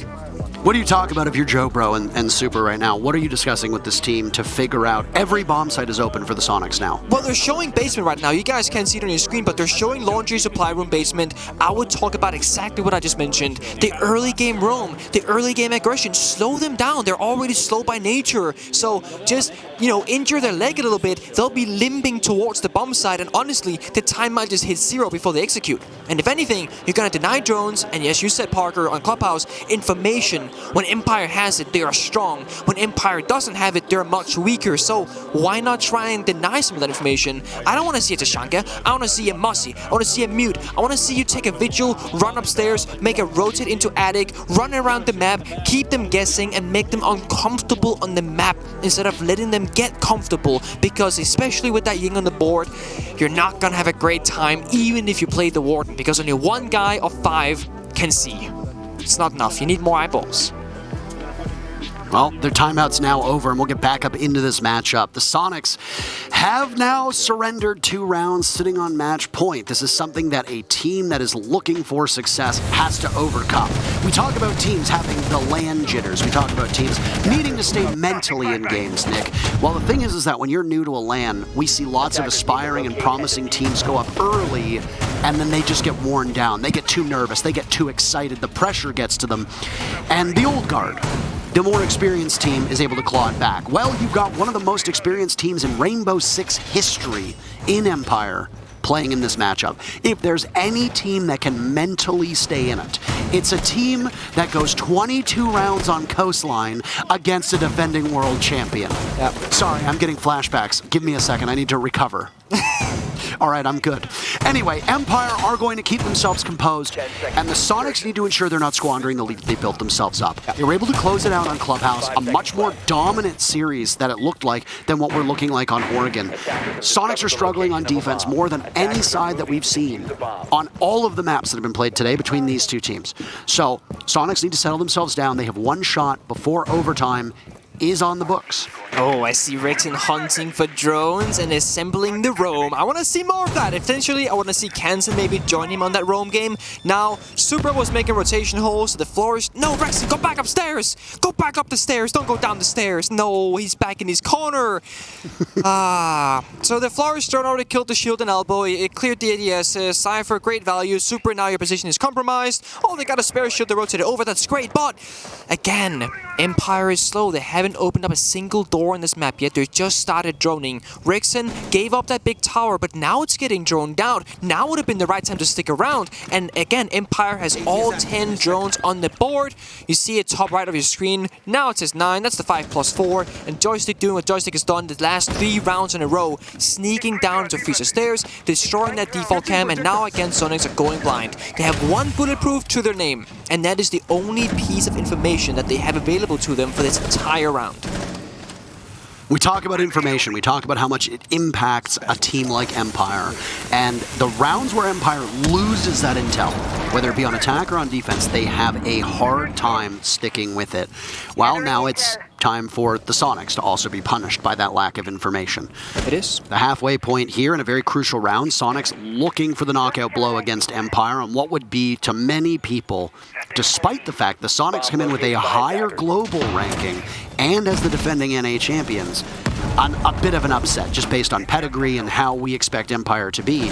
I would say it's an upset. Soniqs are just about Super? No. Oh, that's the second shield gone, that same exact position. They rotated 1 ADS over and a new shield. Now they're gone again with a minute left. This is terrible. There's another Rotero drone ready. The final one from Scyther's upstairs inside a meeting hall. Candela's also ready to get dropped down into box. Are there any eyes that'll be looking in that particular direction? The Warden positioned perfectly for that, by the way. Activating those smart glasses, he'll be able to look through the flashes and any potential smoke. And there you go, right in the midst of it. And it's Grixer playing it perfectly, but there's backup. Scyther charges right in. Is he spotted now playing inside a box? The Soniqs trailing, but they even it back out. 3 apiece. Case is down. The Soniqs know they have the control. Joystick felled by the gunfire from Super, trying to keep in this. It's always in Shepard with them equalizing yet again. Back and forth on the seesaw of a round. So critical for both of these teams. The Soniqs looking to go up. With 2-0, this would be huge for them in the group. They've got to confront both Super and Yeti. Shotgun out at close range. He's on the ground, waiting point blank as the proximity alarm continues to go, trying to bait him out. Yeti swings onto it. Super hasn't been called into action just yet. 2 seconds left. Super not enough covering fire, and Yeti doesn't know what to do. He's left to twist and turn, firing against Shepard, and it's overtime. The Soniqs choke it in the 12th round, misplaying the final 2 kills, and Empire has all the momentum. That was not a 2 versus 2, Parker. That was a 1 versus 2, 2 times over. The lack of team help from one another. First, it was Yeti that was isolated. Then, it was Super that was isolated, leaving Yeti in an impossible position. And oh my, do you know the saying, what is it like? Insanity doing the same thing over and over again, expecting a different result? Well, I believe that's the case, yes. Soniqs has now done the exact same basement setup 3 times. It hasn't really worked any of those times, and even with a timeout, that wasn't enough to turn it around. Now Empire tied it back up 6-6 OT. And Soniqs will go up above. Dan sticking that Ying 6-pick from the sledge. It has worked so well for them so far. Yes, he dropped the Candela, he dropped the E-Box hatch, he instantly died. But I think for Empire, there's a lot of comfort in having that organized and organic 1, 2, 3 execute. Because once the Candela goes out, you know it's your turn to go. You know it's your turn to push. And so far, it's worked great for them.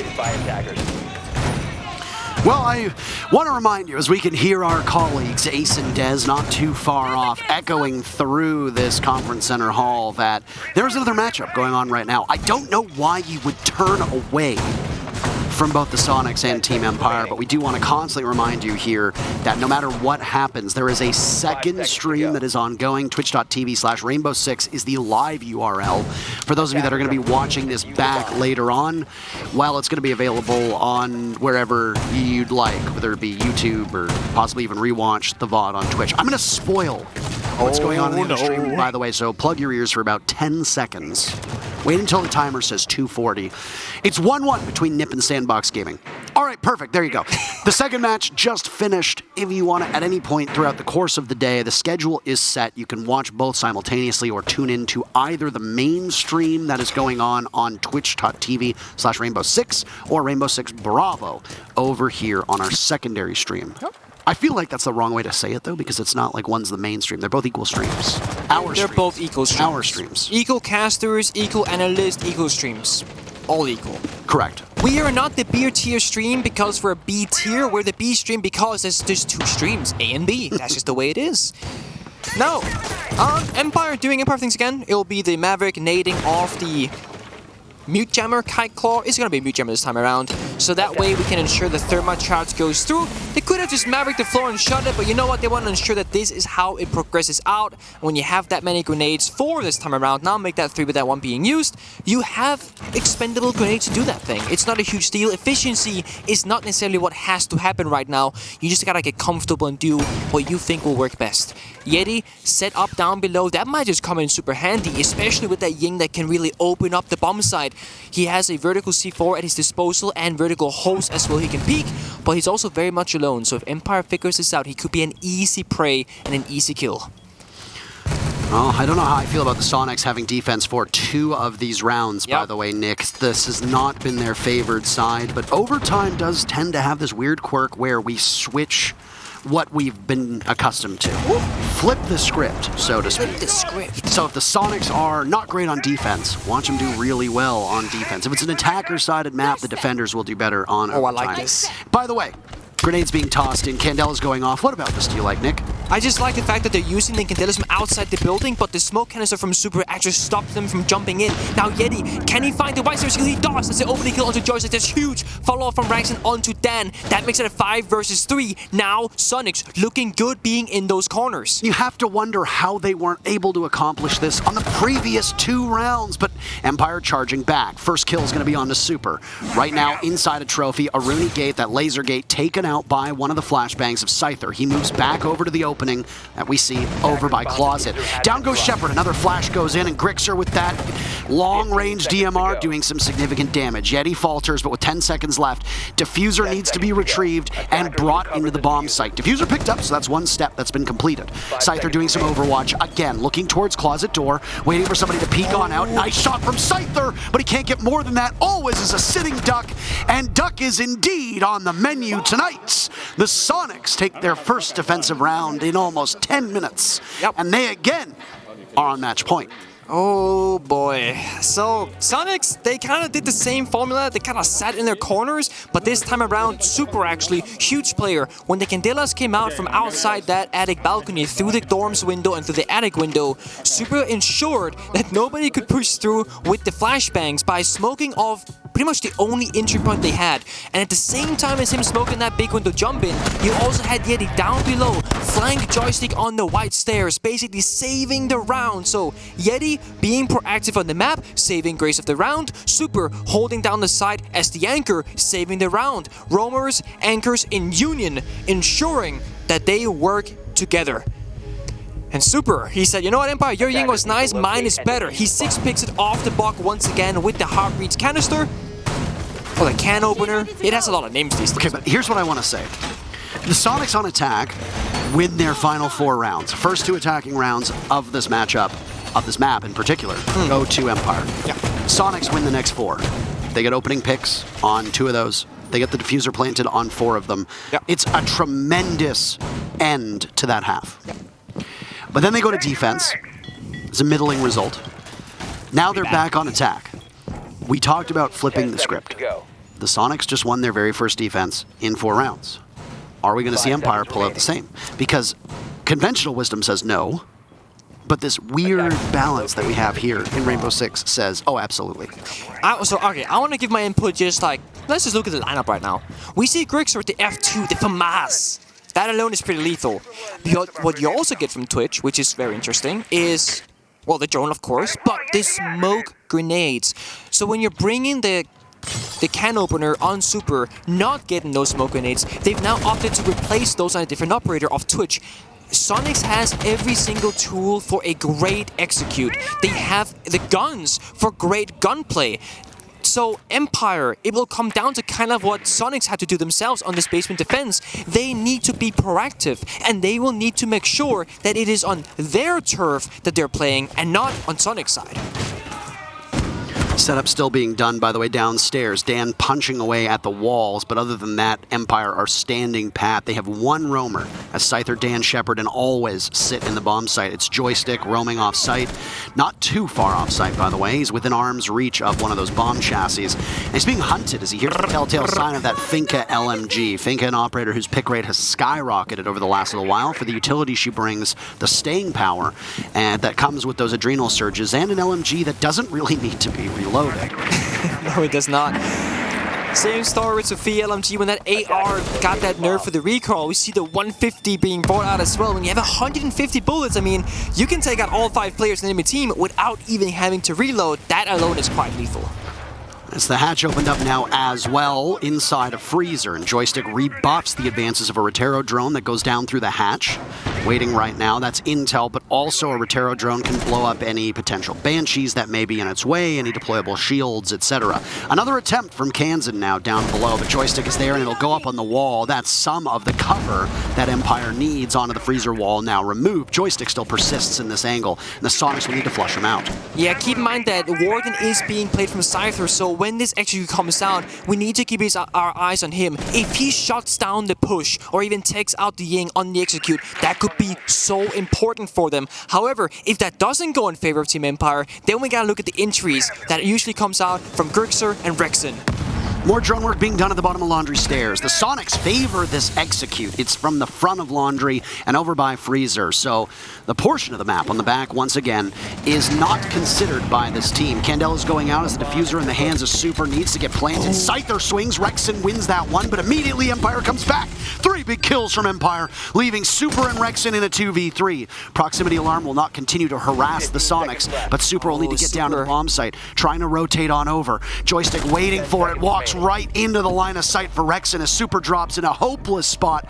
1v3. Empire looking to push this to Coastline, and with 1 second left, well, they'll push it to the final round, and this will be do or die. It is a best of 1 round between these teams.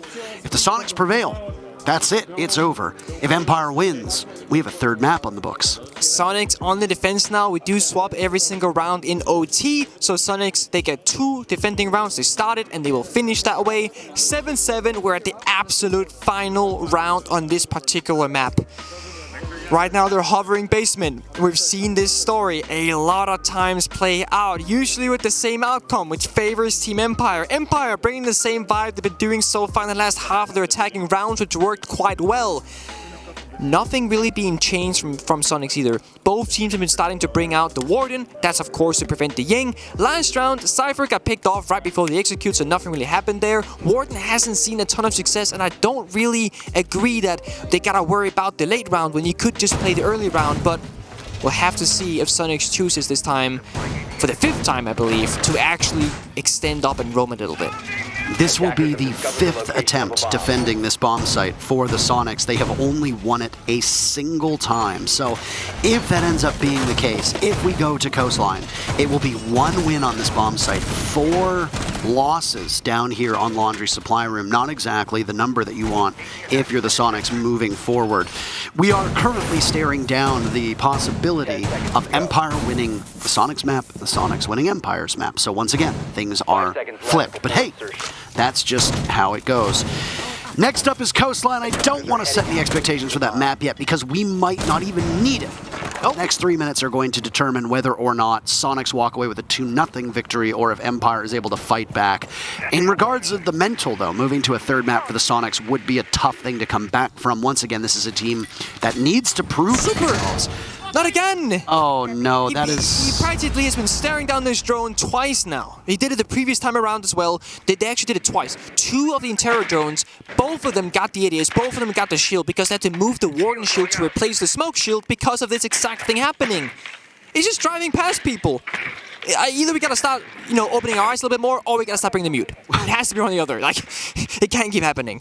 All right. Dandron's out the back tower stairs, by the way. Back tower as well. T3, T2, both completely clear. Super hasn't fallen off this position, though. As much as he lets the Rotero drone go by and he loses the command of elbow, they replace he's still playing there, and there's another shield lined up.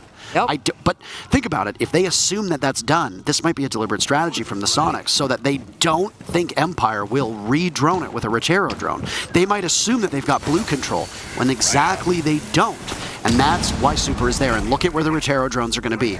Over by Freezer. So blue, they thought they got it. They did not. This is a deliberate strategy, evidently, by the Soniqs. They are intentionally not shooting the Intero drones so that... Are you calling them Intero drones? I am calling them Intero drones. Yeah. Rotero drones. Rotero. As much as I would love the Intero drones, I can promise you. Ever since you said it the first time, I was like, Rotero. Is that a Intero drones are I call nowhere them near Flores drones. Flores drones. Beep boops, so beep whoops. I don't know. Anyway. They're exploding, they're doing stuffs. Joystick playing Freezer as always. That's a Gemini, by the way. It's like middle of the site just running around. Somehow not shot yet. There it is. Good job, Grixer. Making sure that the information game stops in its tracks. But same story for the 5th time in a row. We got 5 players from Soniqs all in the basement. Once again, once again, it'll be a lethal last minute here on the round. Final round to go out. Whoever wins this one takes it home or takes it to 3rd map. Oh, that's just a little bit of shaky aim from the Soniqs. They're going to need to hit their targets a little bit better than they hit that drone. Kansan watching the bottom of Laundry stairs. 40 seconds left in this round. Toxic Canister goes out. 1 Candela left from Dan. It gets baited, and the Soniqs are going to just completely remaneuver. Kansan engaging bottom of the main stairs. Takes out Shepard. It's a drop into Freezer. Down goes Grixer. Best opportunity that we've seen from the Soniqs. Kansan in particular with 2. A 3rd, but he misses his shot, so no. Dan takes control of the front of the bomb site. Super now exposed, but yet he takes down Scyther. Dan with the diffuser in hand. Joystick will have to cover. He gets Yeti, but there's nobody to stop him in his tracks. Joystick's still there, and they get the diffuser down. Empire will get out of the bomb site. Up the main stairs they go, and Rexon can see the diffuser, but there's an open hatch above him. They don't know if they have any intel. Is there a pre-placed drone? Can they potentially long-arm it? Rexon trying to keep his eyes on the players above. Super taken out. It's Rexon in a 1v2. If he does not prevail, we go to Coastline. No intel whatsoever. Empire have pulled off the comeback of comebacks, and indeed they take the map of Oregon. We go to Coastline, elation across the face of the Russians, and it is the Soniqs in spectacular fashion choking Oregon. You know the young boys say, sheesh, what a banger of a map that was. All the way to max OT and Empire, as you said before, strikes back. Oh boy. Don't do that again. Please don't do that again. I beg. It was a one-time thing. It had to be done. I gotta represent the youth.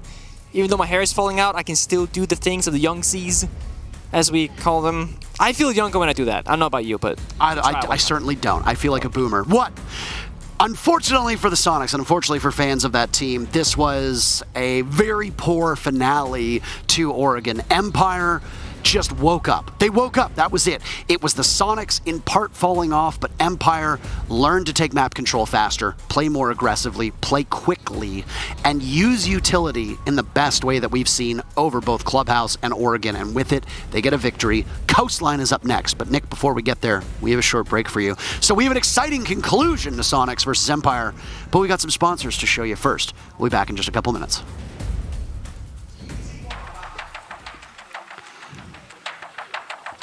Man, sick. I actually can't.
I said at the tail end of that matchup, I couldn't believe that the Sonics choked it, but then I remembered there was another time when Empire was up 6, or Empire was trailing 3-6 on Oregon, and I thought to myself, what happened last time Empire was losing on Oregon to a North American team? And then I remembered, oh, they destroyed Evil Geniuses. So I'm actually not that surprised. Empire just finds a way to keep themselves in the matchup, Pengu. And now we have Coastline set between these two teams. But let's recap Oregon just a tiny, tiny bit before we get into the next matchup. What's your key takeaways from the game we just saw? So, key takeaway, Clown Fiesta. It's a bit of a stinger, if you will, so to speak. But truth be told, it was a lot like Ying. Like, Ying was like the main operator that both teams played around. Then both teams also played around the Warden. And neither team really found a ton of success on that basement bomb side, on the defending side of things. That's kind of where the name of the game, to me at least, was that Sonics went there 5 times on defense. They won a single one of those rounds, and they actually tried to play it out the exact same way all 5 times. Empire, on the very final round on 7-7, went for that fake execute. The Ying was on the backside on the E-box hatch, used the Candela's backside, and that kept Sonics guessing, what's going on? Where's the execute? And yeah, Kansen got 2 great kills, but ultimately, on that final round, we all know what happened. Empire prevailed. They stuck it through. That's the experience. They're never really counted out because they've been here before. They've played from behind. They can do it. You just saw for a second there, it was, I believe Yeti looking at the strat book. Yeah. Teams have been carrying around the strat books here, and I'm sure there's lots to talk about. The Sonics cannot be happy with that result at all. Oregon is their map pick. They come in, they feel very confident. They've played it 2 times over the last 3 months, and they have 0 wins on it. Make that 3 with 0 wins now. But the result was so close. A 7-8 scoreline for the Sonics, not good enough. Team Empire is the better team on Oregon, and it really was a tale of the teams on attack. That's what it boiled down to. This was a very distinct attacker-sided Oregon. The Sonics ran up the score in the first half, but cannot close it out. Empire clawed it back and proved why they have been one of the best teams in the history of this game. That they have. And honestly, it really went both ways, right? Sonics looked great at certain times, and then it was like, okay, now Empire is tuning up. Then Empire looked really great all of a sudden, and Sonics looked a bit lackluster. Both teams used a timeout, I believe, in that match, right? I believe so, yes. Empire used it earlier on, Sonics used it at the tail end of the matchup. So both teams used a timeout, so they obviously are giving 100% into each and every one of these rounds. And it's a bit impressive so far. Both teams are showing up. 3rd map now. Who's gonna show up when it matters the most? One thing to highlight as well, I know that numbers are, Tim said it earlier, by the way, Ace, when we were talking about numbers and contextualizing them in the green room before we started our matchups today. He said numbers are easy. It's really easy to see a 7 and to see a 10 and go, well, 10's the bigger number. Yeah. Of course. It's true. Super finished 7 and 10, and while yes, it's very easy for us to make fun of the fact that he missed the Rotero drones seemingly accidentally, maybe on purpose, he still finished with 7 kills and 10 deaths. And a lot of those kills came amidst the fray. These were not impactless kills. These were right during the nitty-gritty of an execute. So for 2 maps now, you cannot pin this one on Super's inability to frag out. He has been matching the other support players on the score sheet so far today. If that keeps up, the Sonics' chance of success internationally rises quite a bit because you do not have to rely on just 4 players to find the kills. That said, let's load into Coastline. It's our 3rd and final map between these 2 teams. The Sonics will be starting on attack. Team Empire on defense. Will we see similar operator bans? The Sonics love to ban out Hibana and Mira.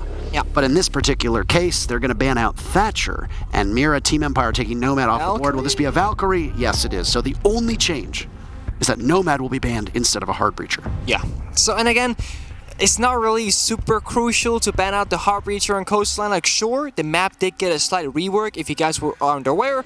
Inside of that VIP room, there is now a double reinforceable wall to the outside. So, Heartbreach is now more important, but I don't think it's worth banning like Ace or Hibana necessarily, because if you ban one, you'll just bring the other, and you'll always have the can openers, worst case in that secondary Heartbreach gadget. Grixer, showing the Ying, this is probably a 6-pick. He's not typically a Ying player, at least. There it is, 6-pick off it to the Finga. That makes a lot more sense. He is the Finga player. And joystick 6 in from the Muzzy onto the Jaeger.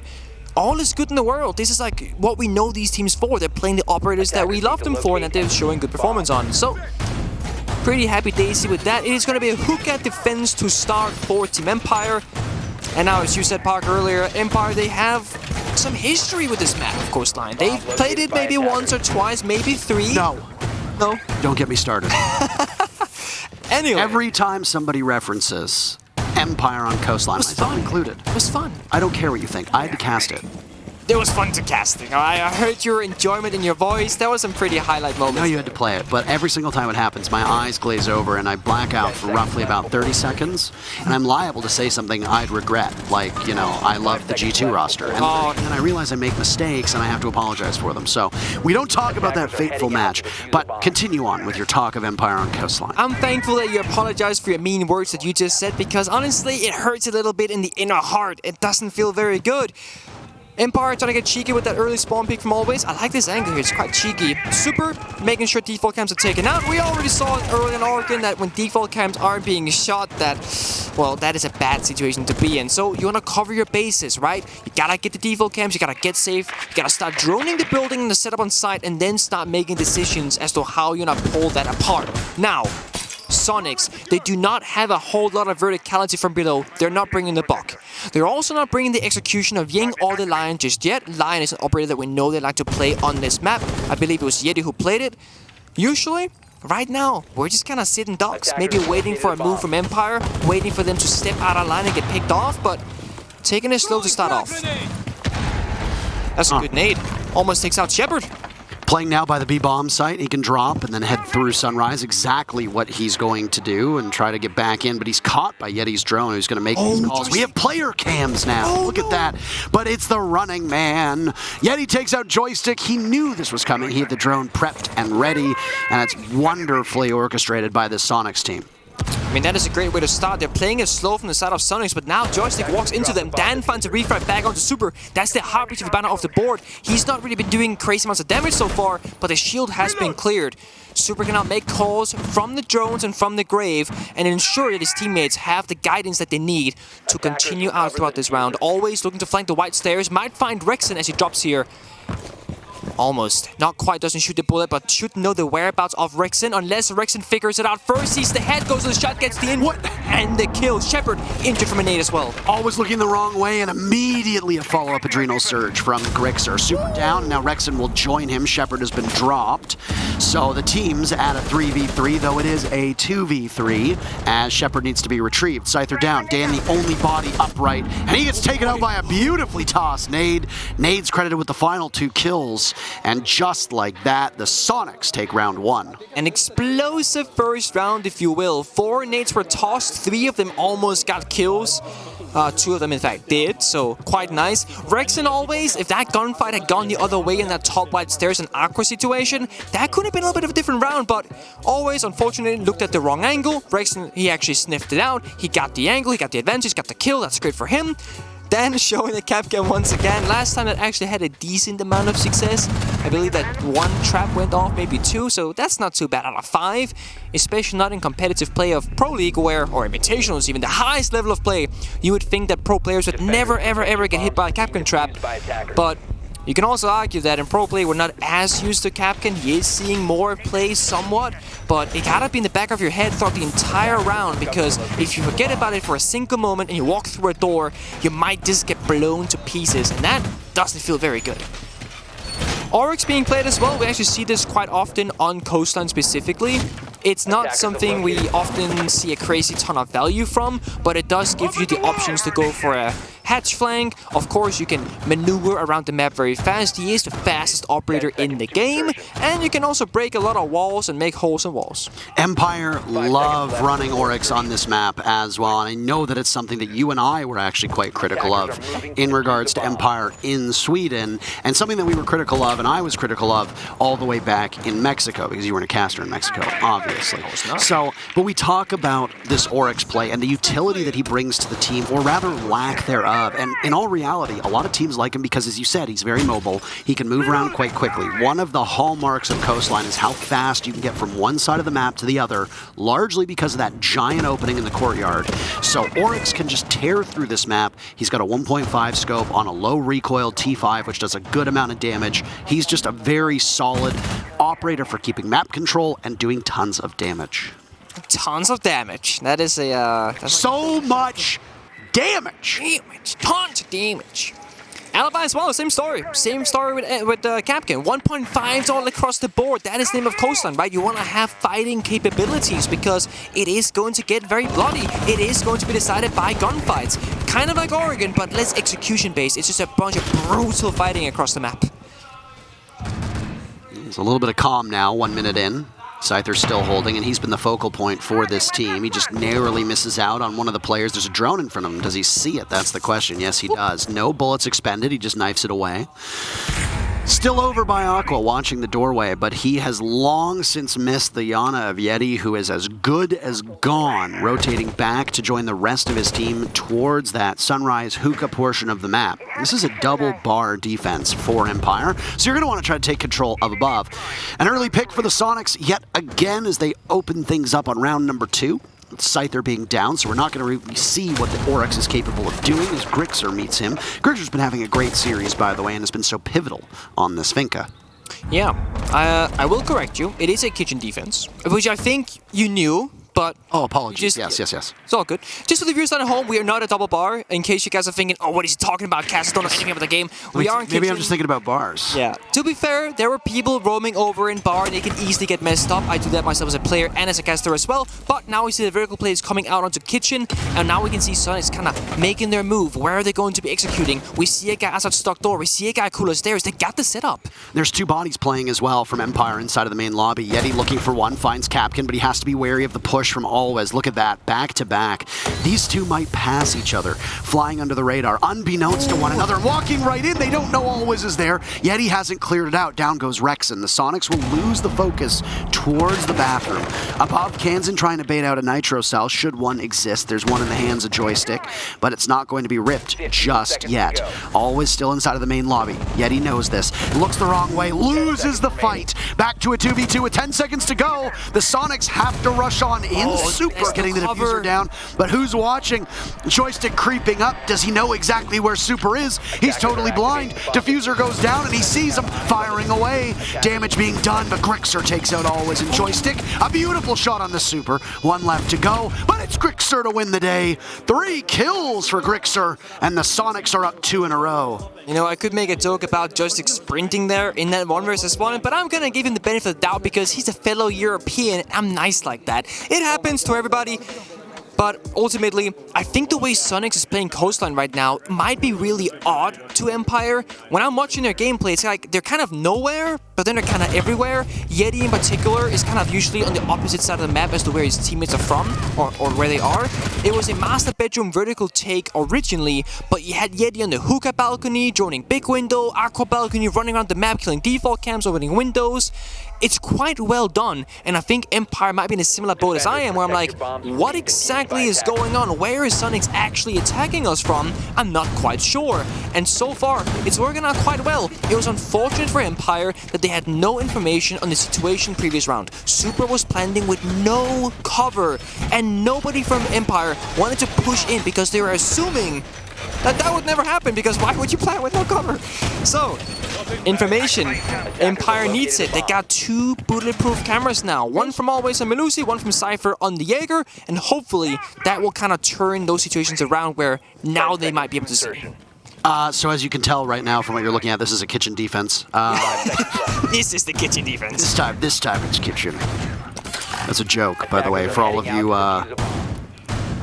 I don't know. They know that. Parker, you are, as you said, you're still here, and you've been here for quite some time, so you must know somewhat. I'm sure you could probably go back and take every time I've misspoke in my career and probably stitch them together, and it would be the full length of a best. That's my guess. I have no doubt you could do that. So is that a good or a bad statistic? Like, I mean, when you're me and you've casted for probably thousands of hours, I feel like it's even if only 1% of the time, that still ends up being an awful lot. So that said, you're pretty good at your job. I try my best. Thank you, Nick. I wasn't saying that you are. I was more like saying like I guess you are. Like if that's the statistic. Thank you. I guess. I'll give you a compliment further in the tournament once I see if you have potential to keep this up the entire way through, because this is the first match. We cannot determine the players or the caster's skill level just yet.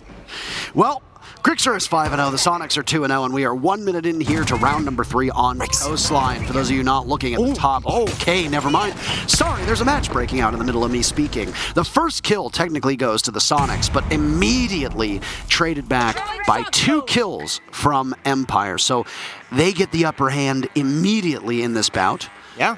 This is one of those stats where, well, opening kill went one way, but they trade back with 2 more, so joke's on you, Empire. They are the favors of the situation, and that's the top gunner of Grixer and second top gunner of Yeti off the board, and you're trading Dan, your second bottom fragger, so statistically speaking, this is wonderful for Team Empire. Kansen almost wants to make something about that, but Joystick finds a great shot with the SMG-11 long distance. Rexon does not find the kill just yet, has to back up, but it's a 1v. He doesn't care. What a beautiful shot by Rexon. He and Super will have to work together, and Super, while in clutch situations, has not been particularly strong. He's still been able to keep pace with most of the players in this lobby. He has. 1 minute to go, and Empire does have a numbers lead, but look at their HPs. Rexon is a tiny bit missing, about the same as Scyther. Always is at half HP. Shepard is a single bullet away from death. But Shepard does still sit on 2 of those toxic canisters, so he's got some denial. Make that 1, as one of the 2 used to smoke off the mudroom door. That's where Super is positioned with case in hand. A default plant is most likely for Super, which means that Rexon will have to cover in what will essentially be a 1v3. That is a tough spot to be in. Rexon will reposition, though. I don't know what the call is being made here, but he's heading back over towards delivery or even main lobby to maybe flank on through. The door is open, so he'll creep on up. The backside of Always could be presented to Rexon if nobody sees this. Is there a default cam? No pivot just yet, but there we go. The Melusi looks on over. He goes for 2, but only connects onto 1. Rexon has all 3 kills in the round. Super looking for 1, but he's in the midst of the smoke. 10 seconds left, and Rexon doesn't see playing by the bar as Super is in. He can't go for the diffuser. Rexon is dropped, so Super tries to bait it out, but Empire shut the door on a potential comeback, and that's the first round for the Russian squad. That is in that exact position where Super has to actually aggress up with his teammate. There's no plan possible there. Yeah, I know Super didn't go for it. He faked it out for the sound in hopes that Empire would swing him, but if you push through that smoke and you get in a position to help your teammate in that 2 versus 2, that is ultimately what you have to do there. What a nice try. The lobby flank almost worked out for Rexon. Like, the last player, or the second last player of Empire, survived with a slither of health. They're both so low, but it wasn't enough. Now we've been through most bomb sites. We're not gonna go to Penthouse just yet. We're going back up to Hookah instead.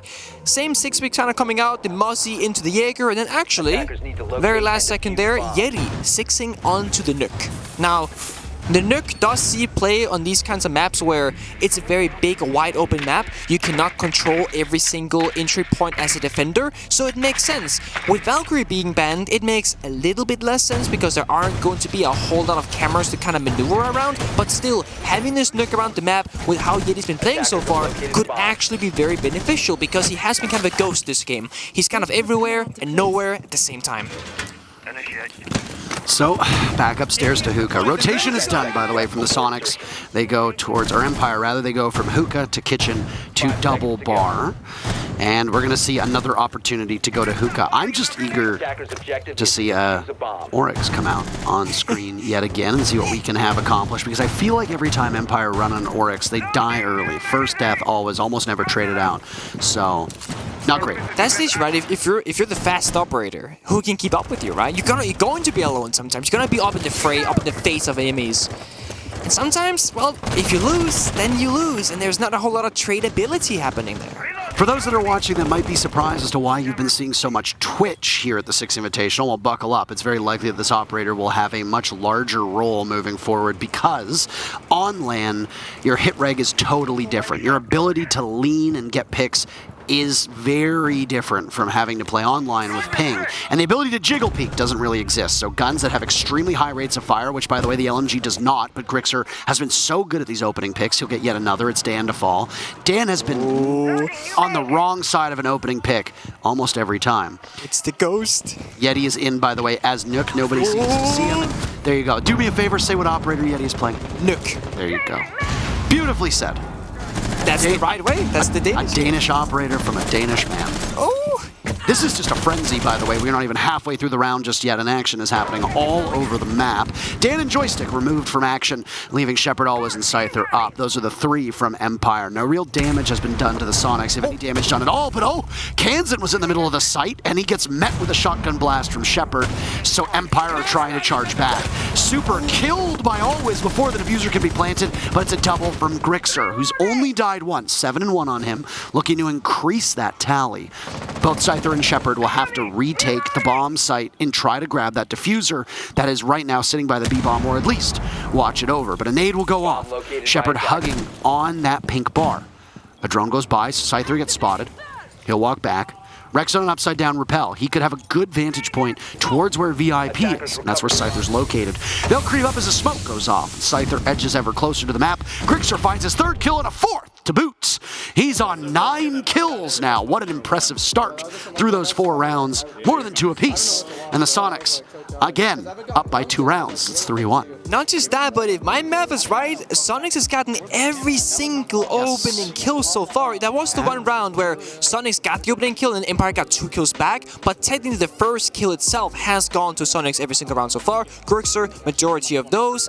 I really enjoyed what Soniqs did there at the end. After Super was so close to planting, I think maybe even sub 1 seconds, they slowed down. They went back out the building, they held their angles, they repositioned, and they got ready together. Then the smokes got popped from that big window repel of Twitch, and then they started walking back into the building and back into those gunfights. Soniqs understanding that they're not in a rush. The entire round played out in the first minute and a half. They could take 20-30 seconds. Just breathe, reset, don't rush it, set it up, play clean, and they did. And they get rewarded with a nice victory with 3 players against 0. Now, going to the kitchen. Hookah wasn't working out for Team Empire. Last time out on kitchen, it was weird. It was that situation where they came from lobby and white stairs, they got the kill onto the security player, then somehow Always was hiding on that main lobby desk. They walked completely past him. He got 2 kills, and then we had Super planting in a 1 versus 2 basically because his teammate wasn't quite with him. But Soniqs, they got the round at the end with Grixer clutching out the 1v1. And Grixer's been so damn good. So damn good. He's got a 4K, he's got a 3K, and that right there is 7 of those 9 kills in 2 rounds alone. And some people will say, oh, he's just abusing Finka. But he is, kind of. I mean, maybe he is. Maybe he is abusing Finka, who knows. But I could tell you right now that he's doing a damn fine job on his role. Yeti might not be on Nook this time, but he's equally as slippery as he punches 2 of those panels inside of office and now creeps his way forward. And, if he keeps going through security and they drone out main lobby, he has a great line of sight to the back of that smoke right now playing inside a service.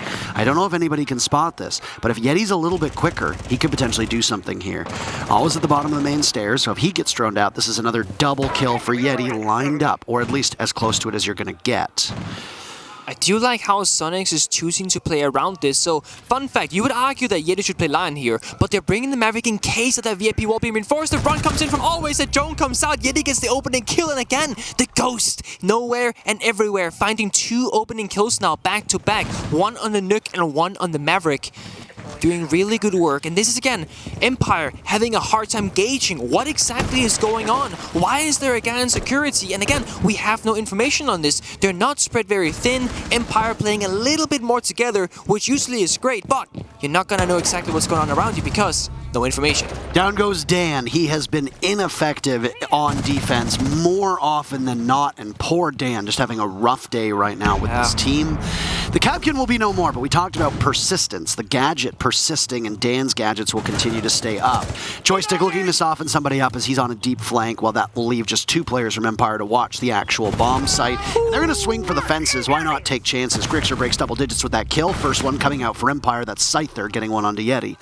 Still at the top of the main stairs. He'll have to walk on down, but Rexon is waiting for that. The 2 players from Empire, both positioned by the main lobby.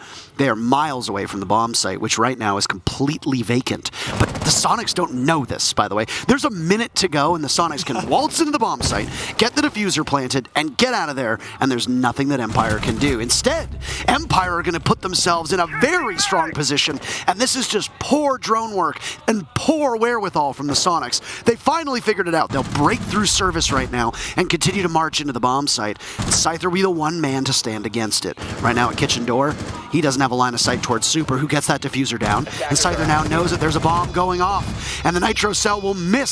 So he'll have to battle with Super. He does a miraculous job of that, but he's not long for this Earth, as Kansan stops him. And yet again, the Soniqs are so triumphant on attack. They've got 4 rounds through 5 here on Coastline. That's a nice one. I like that. Honestly, yeah, as I was saying, Yeti is doing a tremendous amount of work right now. He's like the MVP of Coastline with Grixer. Grixer got the kills, but Yeti has that map pressure, really making Empire second guess what territory is actually theirs, and I'm loving it so far. Now he's showing the Diana. Every time he's done that so far, he's basically 6-picked off it either into the Maverick or the Nuke. We could see a Lion coming out. We could see him stick Diana. Either way, we need to keep our eyes on Yeti's performance here together with Grixer because they're absolutely on fire. And right now, no one from Empire is really stepping up to this challenge. Sure, as a team, they're sitting on 2, 1, 4, 4, and 5 kills, so not that far from each other. But no one is really like an outstanding outlier saying, you know what, Grixer has 10, I'll do 11. That's not the case in this situation. And it's bleeding rounds for Team Empire because there is just so much more gunfighting potential from the side of Soniqs. Well, final round now for Team Empire on defense. The objective still very much in the hands of Soniqs, as they're going to have one more round to try and grow an even greater lead here. This is not the start that Empire wanted, and I gotta say, we're kind of ignoring the result on Oregon, Nick. Yeah. We're ignoring the fact that Soniqs lost a heartbreaking matchup where they were in the driver's seat for the entire match. They choke it out, they lose in the final 2 rounds, and you come to Coastline and it's very easy for a team to just tilt off the face of the earth. But to keep your composure, to keep yourself mentally in the game, I think, is a great sign for Soniqs moving forward.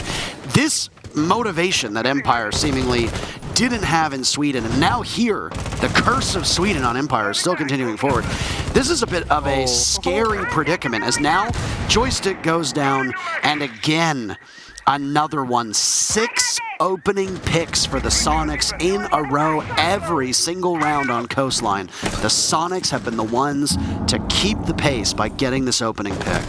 I know some people will say that this is Coastline attack, so it's really easy to go 4-1, and I would say it's easier than being defense and going 4-1, but I really wouldn't take this away from Soniqs. They are playing a really good attacking game, and Empire, yet to adapt correctly into it, they're still trying to find their footing. Some rounds they try to play aggressive, some rounds they try to play more passive, but either way, they've been met with a lack of success. However, Dan finds some success for him and his team as he finds Yeti, and almost finds a second gunfight comes out. It's a trade between Dan and Kansan, as they take down each other.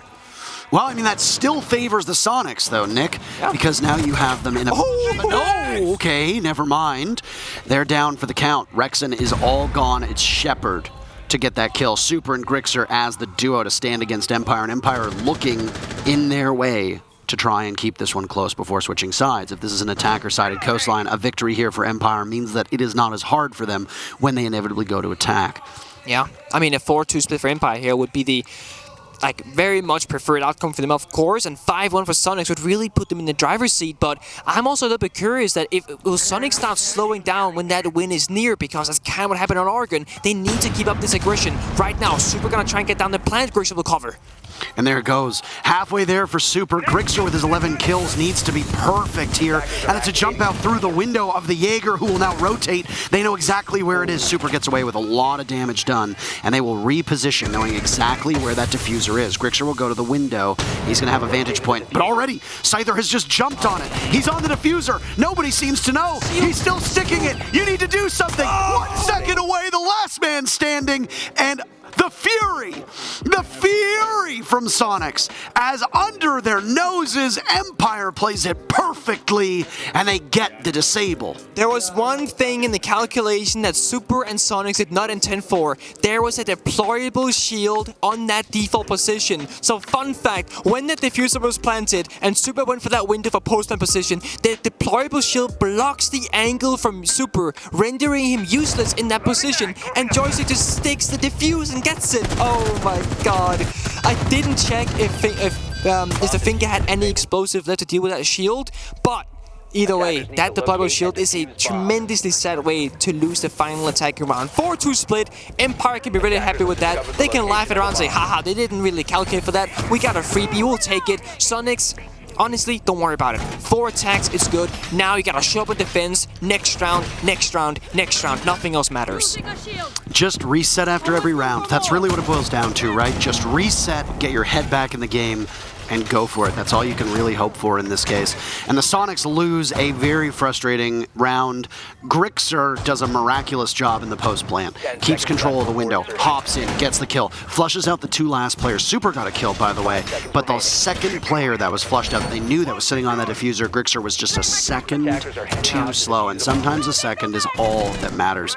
Grixer with his 12 kills, we'll keep fixating on that number, is going to play on Oryx. This was an operator that Team Empire brought out with Scyther playing it. And I am fascinated to see how it's employed by the Sonics. I mean, seeing as how lethal Grixer has been so far, I would say if anyone's gotta go fast, it's gotta be him, right? I mean, he's gotta make it work. Give that guy a good gun, give him speed, and I'm sure he'll find a kill or 2 every single round. I'm not doubting that one bit at all.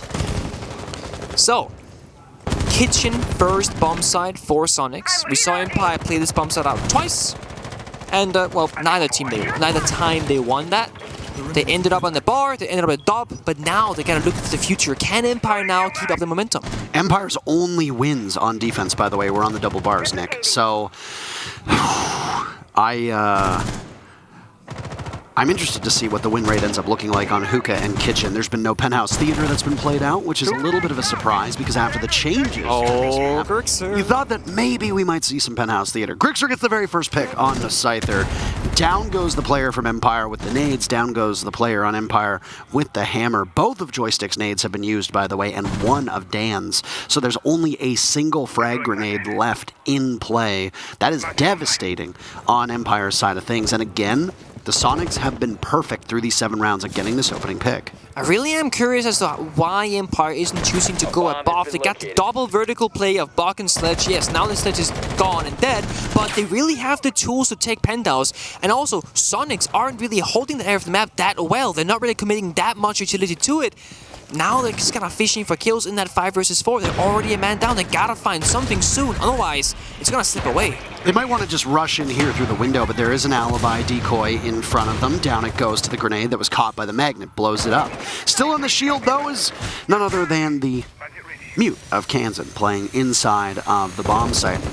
They're going to scooch off. That was Super, actually, that was playing off of it, not Mute, funny enough. Yet he's still firing from far back with his back turned towards the Sunrise bar, playing this pixel angle. It looked like Yeti was the one to get it, but it was Kansan instead. And Yeti now looking for the main window, but he can't catch a single kill. Final 40 seconds left. Shepard looked like he was in the bomb site, but Rexon sees him, and that's case down as well. And you know that call is going to be made. Surrendered right now in the Viper's nest, so they'll have to pick it up. Waiting to see what Always and Dan will do. Adrenal Surge goes off, and in walks Always, a kill onto Kansan, but still so much more to go. The case eluding them, 1 foot away, but he will decide to go elsewhere. Dan just hunting right now, with Grixer taking down, or rather engaging and losing a lot of his HP. Dan at 50% HP, Always looking for one as well. They need to get the diffuser down or go for kills, but 10 seconds left. The clock is not in their favor. Up walks Always, sees Grixer. Yeti in a 1v2. The Sonics again at fear of choking this, but as Yeti backs away, he plays the time wrong. Dan has the diffuser, and Yeti will need to re-engage, and Empire gets it again. The final 30 seconds for the Sonics are poor, and Empire plays their target prioritization right, and they take the round. Empire playing so much for those kills that Sonics thought they didn't have diffuser in their hands. It showed. Yeti backed up thinking timer's ticking down. We're gonna hit 0 soon. The round is ours, but at 1 second left, the plant started going down, the cover was there, and Empire, they picked up the round. Dan hasn't had the greatest of days so far. You said that, but I will also say that Dan has had a couple of rounds. If anything, I think Dan has had 1 round or so per map where he has really carried Empire in his backpack, ensuring that a lost round would be turned into a 1 round. He did it once in Oregon, he did it once in Clubhouse, he did it once now here in Coastline with more rounds to go. So as much as Dan has struggled today, he has really had moments of glory. Good job, Dan. Man. Soniqs are they're their own enemies right now. The Soniqs are beating themselves, Nick. So many of these rounds, we see the Soniqs in close contest, and then they just choke. They choke at the last second. They play too passive. This was the story on Oregon. How many rounds did the Soniqs have a 1 round, or at least a really good chance of winning that round? Whether they had map control, or they had case control, or they had numbers advantage, and they played too passively. Yeah. They did not engage off of any of the intel that they had, and they allowed Empire 30, 40 seconds to gain more map control, to find their footing and keep them in the round. And the Soniqs just ultimately are their own enemy in those final 30 seconds. It's something that we'll have to keep an eye on as the Soniqs go much deeper into this matchup because of the fact, or rather into this tournament, because if the Soniqs continue to make these mistakes, teams will start to look to exploit that. It's funny, right? Because they're really, really good at getting their opening kill. They've got it all 7 rounds so far on this map. They had the most at Oregon and Clubhouse as well. But with that, they almost get scared of losing. It's like, oh, we got the advantage, guys. Let's keep it. Let's not like throw it away. Let's keep the advantage. Play passive. Play safe. But sometimes playing passive isn't the way. You gotta keep the aggression up. But if anything, make sure you play together. If you trade 1 for 1 and you start with an advantage, you will also end on an advantage as long as you trade out equally. So as long as you play together, you can play aggressive. There's the Lion scan going off. Down goes always Yeti. What a play again. 8 rounds. 8 for 8. 8 rounds in a row where the Soniqs have gotten this opening pick. Kudos to them for how strong they have looked.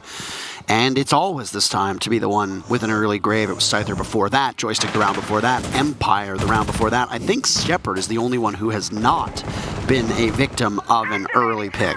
That makes sense. You know, play support, anchor roles, etc. If he's the first to fall, that means direct side hit or him really overstepping when he shouldn't. So, good job for him. Absolutely.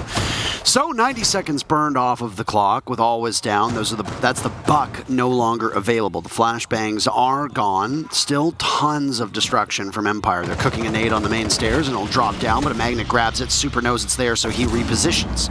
Kansan losing the fight to Joystick means that we're back at a 4v4. And Scyther will hit the Lion charge and continue to walk towards the bomb site. They are just above it. This is the double bars, and I'm correct that time on this call. That it is. Rex inside of office, making sure that they're not going to give up too much map control. I like that from Soniqs. They know that office is clear, blue bar is clear, and pink bar is clear. So they know where the stepping stones are. But look at this. Is that Gemini? Okay. It's not the real deal. I thought for a second that they just full send it into Cypher. Maybe Cypher is after all. And yet he goes down to Empire, who are now just slowly clawing their way back. Again, this matchup tightens. It is an attacker-favored Coastline. I think that much we know for sure. Telltale sign of the Gone 6 goes off. An explosion in front of the eyes of Super, now watching the doorway, waiting for somebody to go at him, looking at his feet. Maybe he'll have a bit more accuracy when it comes to the drones. But Grixer inside of the main lobby takes down Dan. Joystick picks up his second on the Super. That was by the bomb site. Waiting to see, and there you go. Grixer will take out Scyther while Shepard getting the diffuser down. Joystick covering fire. Rexon is dropped, so Grixer will need to clutch. He's sitting on 15 kills, looking to try and continue to add to that tally. Oh, he snuck out. Diffuser's down in front of him. They've managed to get out of it. This is a tough spot for Grixer, but Empire managed to do an exceptional job again in the final 40 seconds. And we're all tied up, Nick. 4-4. Still sitting on every single opening kill, going in favor of Soniqs, and now tactical timeout coming out. I mean, what better time for either team, to be honest, maybe more so Soniqs, seeing as they've lost the 2 previous rounds, to go for that timeout. Talk about, guys, we are on the only side we will play unless we go OT.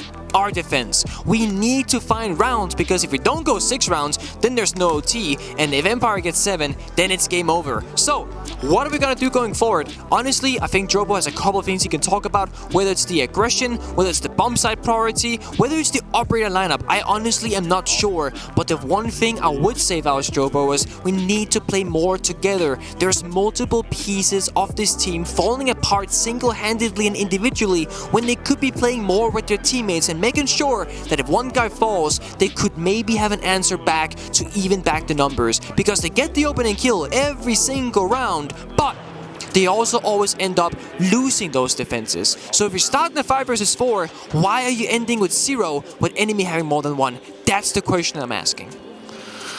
All right. Well, I mean, Grixer can't do it all. This man is on fire at the moment, Nick, and He is. Honestly, what an impressive showing from him. This has been one of the stories from the NA League in regards to his potential. And I remember, you know, when somebody who's younger and new, Grixer isn't younger nor new anymore in comparison to some of the other players that are going to be at this event. There are people who are newer and people who are younger here. But to many people on an international stage, this is only the third real look that you're getting at Grixer against international competition. And while he has been an individual standout, the team that he plays with had some issues back in Mexico and in Sweden. Now, though, we see that he is doing a great job. 15 kills, 4 deaths through these 8 rounds of action. The problem is that he's not really letting anybody else get it. If Grixer's not getting kills, the rest of the team is falling apart. And it's not simply one of those things where they're feeding the kills to Grixer. It's that the rest of the team seem to be losing a lot of engagements. The next closest player that I would say has been holding this team together is Yeti. And that's somebody that we've praised a number of times. You in particular sang his praises when he was on attack. Yeah. His defense so far hasn't been the craziest on this map, but I will say his defense on the previous 2 maps of Oregon and Clubhouse was really phenomenal, but his attacking side on Coastline was amazing to watch. I called him a ghost earlier. His scoreline right now is the devil. He is turned into a different kind of spirit. He wants to go more aggressive perhaps and really show his true colors. Yeti on that early roam holding down the fort of Kitchen and Stock, ensuring that Team Empire does not get in for free. And I think that's a great play, extending out. And again, that's kind of what Empire didn't do on their defenses. They weren't spreading themselves thin, so therefore Yeti himself could sneak into these areas. Yeti knows the name of that game and is now stopping and preventing Empire from doing the same. Well, 30 seconds into this round. He shut open the door and went on the camera. That was like, it was super sketchy. Well, we have a spoiler for you. Oh no. We have a spoiler for you as now finally Empire gets the leadoff kill, by the way. There's a timeout taken by the Soniqs, and Dan is the one credited with that first pick. He's been on the wrong side of it far too often, but guess what? Not this time. Dan gets the last laugh. Let's do the spoiler after this round, by the way, with the next round, because let's do the spoiler after this round, rather. Let's make our way through it. Because, by the way, it's a nice spoiler. It's a nice spoiler. I feel like I know what it is. Oh. Rexon got out, but Kansen did not, injured on the floor. Super taking a little bit of chip damage. Now Joystick looking for a headbutt. No, it's Yeti who finds it instead. Goes down the wide stairs. Rexon follows up on his headshot onto Dan. Now evening back the numbers, and they rescued Kansen. How great is that for Soniqs? Oh, Shepard just tags Jaeger of Rexon, but he's destroyed either way. They trade back. Empire now the one trailing. The Soniqs need to grab some momentum here and regain the gusto that they had earlier in this map. Soniqs really played together this round. They had 4 guys in the same-ish proximity, and the refrags crossing from each other, reviving. They really mustered a great advantage from being down a player. Now in a 3 versus 2, minute left, as long as they hold the crossfire, as long as nobody exposes themselves alone, they should have this in the bag. Well, I mean, should is the key word here because we've had so many rounds where it looks like the Soniqs should have it in the bag and then ultimately trip right before the finish line, that last hurdle catching them. And there's a smoke that's going to go to try and impede Empire from walking forward. They have the opening from inside of VIP. They want to get to that hookah bomb site, but they can't quite yet, and they're just watching the timer continuously tick away. On to drone work. They're going to have to be almost perfect right now to confront these last 3 players from the Soniqs, especially a shotgun that's sitting on Vase. If Always doesn't look in that right direction, Super can pop up and absolutely slaughter them, but it's Rexon from downtown looking for yet another 4 kills. No, Yeti credited with the final kill as all of the teams seem to be in on the action, including the Toxic Canister, and the Soniqs regain the lead, the score 5-4. Very nice. And then there's this bird person that told me about a spoiler? What's happening with that? Yeah, there's a, let me mute for the next 10 seconds. Muting? By the way, Sandbox Gaming defeating Ninjas in Pajamas 2-1 in the very first matchup in the group, and just like that, this became a lot more competitive. That turned on its head just there on the very first opening game of the day as well. I think a lot of people looked at that matchup of Sandbox Gaming and be like, easy, whatever. Maybe even some people did that for Soniqs Empire, like, oh, easy game for Empire. It's not. Every single team here is here for a reason. These are the absolute best teams in the world, and I wouldn't even go as far to say that there's a weak region right here. APAC is great, LATAM, EU, NA, they're all amazing. This was something that when I talked to the teams, I always asked, is there a weak team in your group? I interviewed all 20 teams for those that didn't hear me say it earlier, and I talked to all of them and I asked them very similar questions. I said, who's the weakest team in your group? You would not be surprised by the amount of teams who said, well, there is no weak team in our group. Everybody deserves to be here. And I think that is absolutely correct. There might be a team or two that doesn't have a ton of experience at a high level internationally. Soniqs might actually be one of them, but I don't think you can call the Soniqs a weak team because of how well they did in the North American League. Just like you can't look at a team like M&M who have no real international experience, and 4 of their players don't have any professional experience on a huge land like this, and turn around and say, well, they're weak. A lot of teams have said that M&M are quite formidable. Yeah, I was going to say, if anything, I think most people would say M&M and Elevate because they don't know what to think about them because they haven't really seen them play yet. But I've been studying Elevate for this tournament. They look surprisingly good. And as you said, a lot of teams already know that M&M is a very formidable team, both making the EU Pro League and qualifying for Invitationals within like a time span. Very impressive in itself. Parabellum in North America tried to do the same thing, fell a little bit short, but instead we get TSM here, and I think a lot of fans are happy about that. As much as it would be nice to see new teams shining up, I also think for the sake of, I guess, the older storylines, getting those veteran teams here instead is also nice. Yes. I think there's a good mix of new and old. Certainly.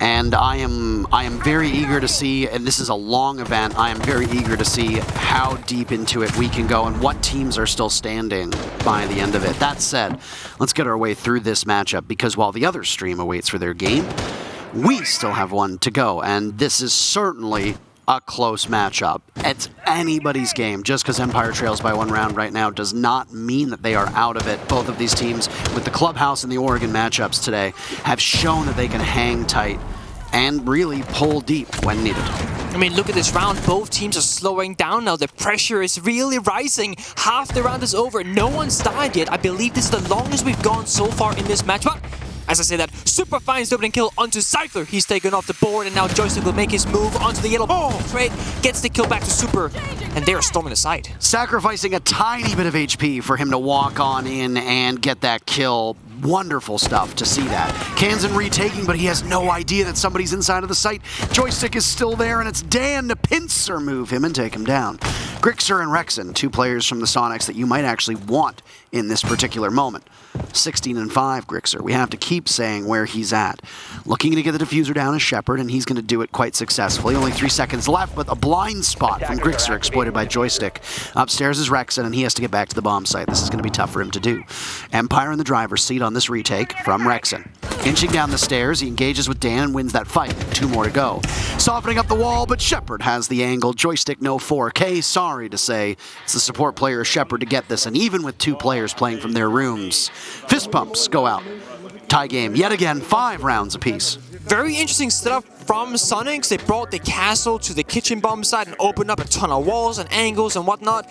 And then Joystick just kind of had Shepard and the Hibana open up the castle barricade, ran in through it. They had a yellow ping onto Super, and once Super falls onto site, it really opens up the round for Empire. It's very difficult to kind of retreat back to the bomb site once the round has been opened up. So then, well, Soniqs plays the retake situation, and we all know that retaking the bomb site is extremely difficult because if it's hard to attack as an attacker, well, if you're retaking, you're basically attacking it as a defender. That is even more difficult, especially once that diffuser gets planted. Then you're just in this impossible-ish scenario where you really gotta have a dream come true if you were to try and win that round successfully. Going to double bar, the only bomb site that Empire won, and they won it twice. Soniqs will soon need, well, this round or the next, they will have to win a round. Otherwise, it's lights out, and Team Empire, they steal it away. Well, the double bars, the double bars, the double bars. This is the 4th time that we see it get played, and why is that? As you pointed out, Empire wins it on defense twice. Empire have actually won the double bars every time. They're 3-0. Wow. 3-0. 3-0 on the double bars. I had to double check that we were on the right site.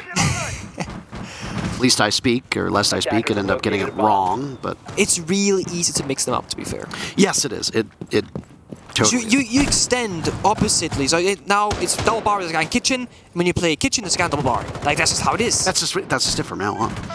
Tie game, which means that we're going to need all 12 rounds, and this is my favorite round, Nick, because no matter what happens, we have match point. Some team is going to match point no matter what happens here.